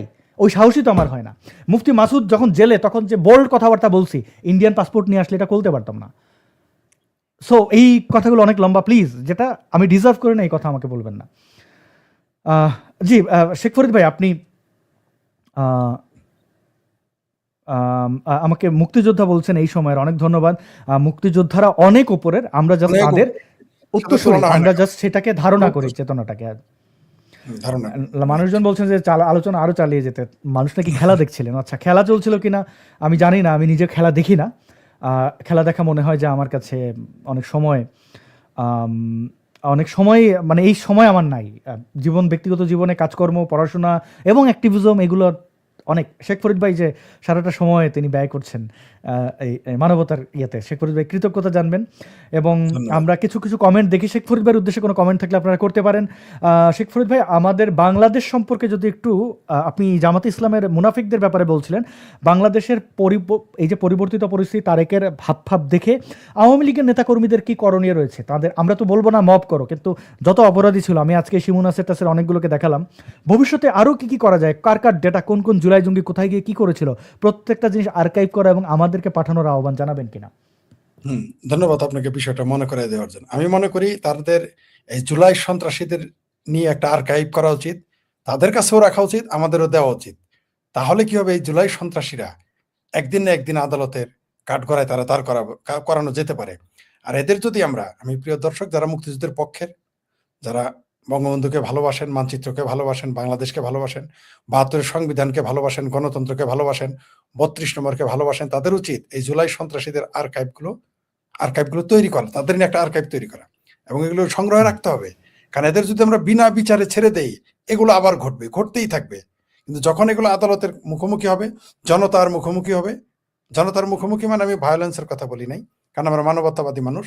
আমাদেরও যদি কেউ হত্যা করে ফেলে, আমরাও চাইবো না তাকে কেউ ভায়োলেন্স করে মেরে ফেলুক, আমরাও চাবো তাকে আদালতের মাধ্যমে সাজা হোক। এটাও আমরা যেহেতু মানবতাবাদী হিসেবে এটা বলবো। ৭২ সংবিধান রক্ষার্থে বঙ্গবন্ধুর সম্মান রক্ষার্থে অবশ্যই আওয়ামী লীগের উচিত বা যারা মুক্তিযুদ্ধের পক্ষে তাদের আর্কাইভ করা এই সন্ত্রাসীদের ব্যাপারে, যেগুলো আসাদ নূরকে দিয়েন, আমাকে যেমন তেমন আসাদ নূরকে দিলে সবচেয়ে ভালো, আমাকে দিলেও আমি ওই আসাদ নূরকেই পাঠাবো। আপনারা এগুলো দিবেন, তাহলে আমাদের অদূর ভবিষ্যতে মুক্তিযুদ্ধ বিরোধীদের চিনতে সুবিধা হবে। তা নাহলে এই লোকগুলোই আবার দেখবেন ওই যে হেলমেটে, ছাত্রলীগের হেলমেটের নিচে চলে যাবে, আওয়ামী লীগের লুঙ্গির নিচে চলে যাবে। অন্তত এটা ঠেকানোর জন্য আর এদের শাস্তির মুখোমুখি করার জন্য, জামাতে মুনাফিকদের চেনার জন্য আর্কাইভ করা জরুরি। সবাই সতর্ক থাকবেন। বাংলাদেশের, যেটা আমরা বরাবরই বলি, আমাদের স্কেল একটাই, সেটা হলো 52 আর মুক্তিযুদ্ধ। 52 মুক্তিযুদ্ধের বাইরে কেউ যাবে, তাদের সাথে আমাদের মুখোমুখি হইতেই হবে, তাদের বিরুদ্ধে আমরা থাকবো। আমাদের সাথে কারো ব্যক্তিগত রেশারেশি নেই। বাংলাদেশের প্রশ্নে, মুক্তিযুদ্ধের প্রশ্নে, ভাষা আন্দোলনের প্রশ্নে যারা বিরোধিতা করবে, আমরা তাদের বিরুদ্ধে দাঁড়াবো। এটা আমাদের নৈতিক দায়িত্ব বাংলাদেশী হিসেবে। ধন্যবাদ। অনেক ধন্যবাদ শেখ ফরিদ ভাই। মুফতি মাসুদের ব্যাপারে প্রশ্ন করেছেন। মুফতি মাসুদ ভাইয়ের মুক্তির জন্য যা যা করতে হয় তাই করা হচ্ছে, তাই করছি, এবং আপনারা আশা করি, আশাই তো করা যায়, খুব শীঘ্রই তার মুক্তির খবরটি পাবেন, তিনি নিজে এসেই বলবেন। এবং আমাদের পক্ষ থেকে মানুষ হিসেবে সীমাবদ্ধতা আছে, এবং ভারতের আইন ব্যবস্থা খুবই জটিল। আপনারা জানেন, অসৎ পন্থায় যারা থাকে তাদের জন্য খুব সহজ। পিনাকির মতো লোকরা ভারতীয় পাসপোর্ট নিয়ে ফ্রান্সে পালিয়ে যায়, মাহাদি হাসানের মতো ছেলেপেলেরা ভিসা পায়, যেখানে বাংলাদেশের অসংখ্য রোগী, জেনুইন রোগীরা ভিসা পায় না, কষ্টে থাকেন, কিন্তু মাহাদিরা ঠিকই দালাল ধরে এইভাবে এটা করে। এখন বিভিন্ন ফাঁকফোকর আছে, কিন্তু এই যে একটু আগে বলেছি, ভারত আমি আমার নিজের দেশ মনে করি। যদি বাংলাদেশ আমার মা হয়, তাহলে ভারত আমার নানি, মানে মায়ের মা। হ্যাঁ, এটা সত্য, নিঃসন্দেহে আমরা ভারতীয় সিভিলাইজেশনের, ভারতীয় সভ্যতার অংশ। আমরা, আমাদের রক্ত, আমাদের মাংস, আমাদের ভাষা, আমাদের গায়ের রং, এগুলো সবই ভারতীয় সিভিলাইজেশনের অংশ, ভারতীয় সভ্যতার অংশ। এবং ভারতে যে আজকে ইসরায়েলের সাথে যে চুক্তি হয়েছে, দেখেন, ভারতের দিকে যদি কোনো আঘাত আসে, আমি আসাদ নূর বাংলাদেশের নাগরিক, কিন্তু আমি চাইবো আমার জায়গা থেকে সর্বোচ্চটুকু দিয়ে ভারতের পাশে থাকতে, কারণ এটা এটা এটা এটা এটা পাল্টা না, এটা হচ্ছে কৃতজ্ঞতার জায়গা থেকে ভারত আমাদের পাশে ছিল এবং ভারত আমাদের পাশে আছে। ভারতীয় নাগরিকরা আমাদেরকে ভালোবাসেন।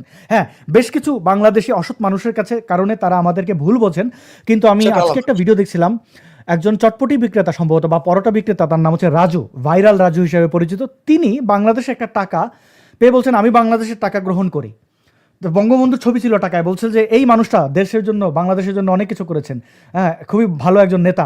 একজন চটপটিওয়ালা বা একজন রুটি বিক্রেতার এই বোধ দেখে আমার ভারতীয়দেরকে বন্ধু না মনে করতে উপায় নেই। আমার দেশের নেতাকে যখন কেউ সম্মান করে, আমি সেই দেশকে অবশ্যই সম্মান করি। দেখবেন, আমার জীবনে কোনোদিন কোনো অ্যাক্টিভিজমে আমি শ্রীমতী ইন্দিরা গান্ধী, আমি বাপুজি বা বাপুজিকে জানেন, অফিসিয়ালি না হলেও ভারতের জাতির পিতা, তো অফিসিয়ালি না হলেও তো আমি মহাত্মা গান্ধী, জওহরলাল নেহেরু সহ প্রতিটি রাজনীতিবিদকে কিন্তু আমি সম্মান করে কথা বলেছি, কোনোদিন ডিসরেসপেক্ট করিনি। এমনকি মমতা ব্যানার্জিরও আমি এইভাবে করা কোনো সমালোচনা কোনোদিনই করিনি, কারণ আমি আমার পাশের দেশের কোনো মুখ্যমন্ত্রী, কোনো নেতা যিনি জনগণের ভোটে নির্বাচিত হয়েছেন, তিনি যত খারাপ হন না কেন, আমি যেহেতু ওই দেশের নাগরিক না, আমি তার সমালোচনা করব না। এটা আমার প্রতিবেশীর প্রতি সম্মান। আমি দেখেছি আমার দেশের প্রধানমন্ত্রী শেখ হাসিনাকে নিয়ে ধ্রুব রাঠি অশ্রাব্য অশ্লীল কথা বলেছে, আকাশ ব্যানার্জির মতো দালাল ছেলেবেলেরা অশ্লীল কথা বলেছে। আমি এটার তীব্র নিন্দা জানিয়েছি, কিন্তু তাদের ক্রিটিসাইজ করে এখনো ভিডিও, মানে এই ধরনের উচ্ছিষ্ট খোরদের, ডিপ স্ট্রিটের দালালদের নিয়ে ভিডিও করার মতো সময় আমার হয়নি। তবে আমি এই সকল দালালদের তীব্র নিন্দা জানাই।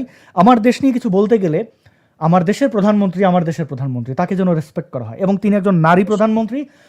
এবং আমরা এখন জানি she was totally right, she was perfect for this people, মানে বাংলাদেশিজ, মানে যারা অন্তর্বাস ঝুলিয়েছিল, যারা এই মৌলবাদ কায়েম করেছে, এদের জন্য শেখ হাসিনা একদম ঠিক ছিলেন। তো আমি আশা করব ভারতীয়দের পক্ষ থেকেও যথাযথ আমাদেরকে ওইভাবে মূল্যায়ন করবেন। এবং যখন মাসুদ ভাইরা অ্যাটাকের শিকার হন ভারতে, স্বাভাবিকভাবে আমাদের ক্ষোভ আসে, আমরা ক্ষোভ প্রকাশ করি। আমি আগেও বলি যে মুনাফিক শব্দটার মানে হচ্ছে যে বর্ণচোরা। আমরা বর্ণচোরা নই, আমার রাগঢাক থাকলে বলে ফেলছি। সুতরাং আমি আপনার বন্ধু, শত্রু নই। আমি যদি শত্রু হতাম তাহলে আমি চান্সে থাকতাম, কখন আপনার সাথে অন্য কোনো দেশের অন্য কোনো ক্ষতি হলেও তখন আমি একটু বাহার ঢুকিয়ে দিতাম যে কেমন লাগে এখন দেখো। মাহাদির ব্যাপারে আমি ব্যবস্থা নিতাম না যদি আমার ভারতের উপরে ক্রোধ থাকতো। আমি বাহারের ব্যাপারে ব্যবস্থা নিতাম না যদি ভারতের ভালো আমি চাই। আমি চাই না ভারতে কোনো জঙ্গি ঢুকুক। আমি চাই না মাহাদিদের মতো কেউ ঢুকে আবু সাইদ হয়ে যাক, তারপরে ভারতকে সারা জীবন শত্রু জ্ঞান করুক, বাংলাদেশ থেকে 7 সিস্টার্স ভেঙে ফেলার জন্য জঙ্গিরা যাক। পারস্পরিক সাহায্য সহযোগিতা, একে অন্যের শুভকামনাই কিন্তু আমাদের অনেক দূর নিয়ে যেতে পারে। পশ্চিমবাংলার নাগরিকদের কাছে আমি অত্যন্ত কৃতজ্ঞ এবং একটা অনুরোধ রাখি। আমি এখন একটি ইউটিউব চ্যানেল দেখাবো, new Bangla life, new York Bangla life নামের একটি ইউটিউব চ্যানেল রয়েছে, যেই চ্যানেলটি পরিচালনা করেন আমাদের একজন প্রথিতযশা সাংবাদিক, তার নাম সুলতানা রহমান। আমি সুলতানা আপার সাথে অনেকগুলো শো করেছি। তিনি একজন উদারপন্থী মানুষ, সেকুলার মানুষ, এবং অবশ্যই ভারতের ব্যাপারে আমাদের যে চিন্তা তারও একই চিন্তা। কিন্তু দুঃখজনক হলো সত্য, এই নিউ ইয়র্ক বাংলা লাইভ এই চ্যানেলটি ভারতে ব্যান রয়েছে। যদি আমার কোনো শুভাকাঙ্ক্ষী দেখে থাকেন, এইখানে আমি লিঙ্ক দিয়ে রাখলাম, আমার ডেসক্রিপশনে এই চ্যানেলের লিঙ্কটা থাকবে। আপনাদের মধ্যে যদি কেউ ভারতের যারা নীতি নির্ধারক রয়েছেন তাদের সাথে যদি কেউ যোগাযোগ থেকে থাকে, তাহলে একটু অনুরোধ থাকবে যে আপনারা এই চ্যানেলটি যেন ভারত থেকে ব্যান তুলে নেওয়া হয়, এই অনুরোধ করবেন। আমার ব্যক্তিগতভাবে আসলে ভারতের কোনো ইন্টেলিজেন্স, কোনো নীতি নির্ধারক কারোর সাথে ওইভাবে কোনো যোগাযোগ নেই। আমি সেটা থাকলে নিশ্চয়ই সুলতান আপার এই চ্যানেলটি ভারতের থেকে ব্যান তুলে নেওয়ার জন্য আমি অনুরোধ করতাম। এখানে মুক্তিযুদ্ধের পক্ষে প্রচুর লাইভ শো করা হয়, কিন্তু ভারতীয় নাগরিকরা এই চ্যানেলটি দেখতে পারে না। আপনারা জানবেন যে আমার চ্যানেলকেও ভারতে ব্যান করা হয়েছিল, তারপরে এটা খুলে দেওয়া হয়েছে। আমি তখনও বেশ প্রতিবাদ করেছিলাম যে এটা কেন করা হয়েছে। আমি আশা করব আপনারা এই ভূমিকাটা নেবেন, কারণ কে শত্রু কে মিত্র এটা যেমন আওয়ামী লীগ চেনেনি, ভারতের নাগরিকরাও যদি না চেনেন, তাহলে এই দুঃখ দুর্দশা আমরা কোথায় রাখি। শেখ ফরিদ ভাই, অনেক ধন্যবাদ। ভারতীয় নাগরিকদেরকে শুভেচ্ছা জানিয়ে শেষ করছি। বাংলাদেশের যারা উদারপন্থী মানুষ আছেন, আমাদের বন্ধুবর যারা রয়েছেন, মুক্তিযুদ্ধের পক্ষের মানুষ রয়েছেন, সকলকে আমি শুভেচ্ছা জানাই, কৃতজ্ঞতা জানাই আমাদের পাশে থাকার জন্য, বুদ্ধি পরামর্শ দেওয়ার জন্য। আমাদের সময় খুবই সুন্দর হবে, আমরা অনেক ভালো থাকবো, এই বাংলাদেশটাকে দখলমুক্ত করব, সেই প্রত্যাশা রাখছি। আজকের মতো এখানেই তাহলে বিদায় চাইছি। শুভরাত্রি।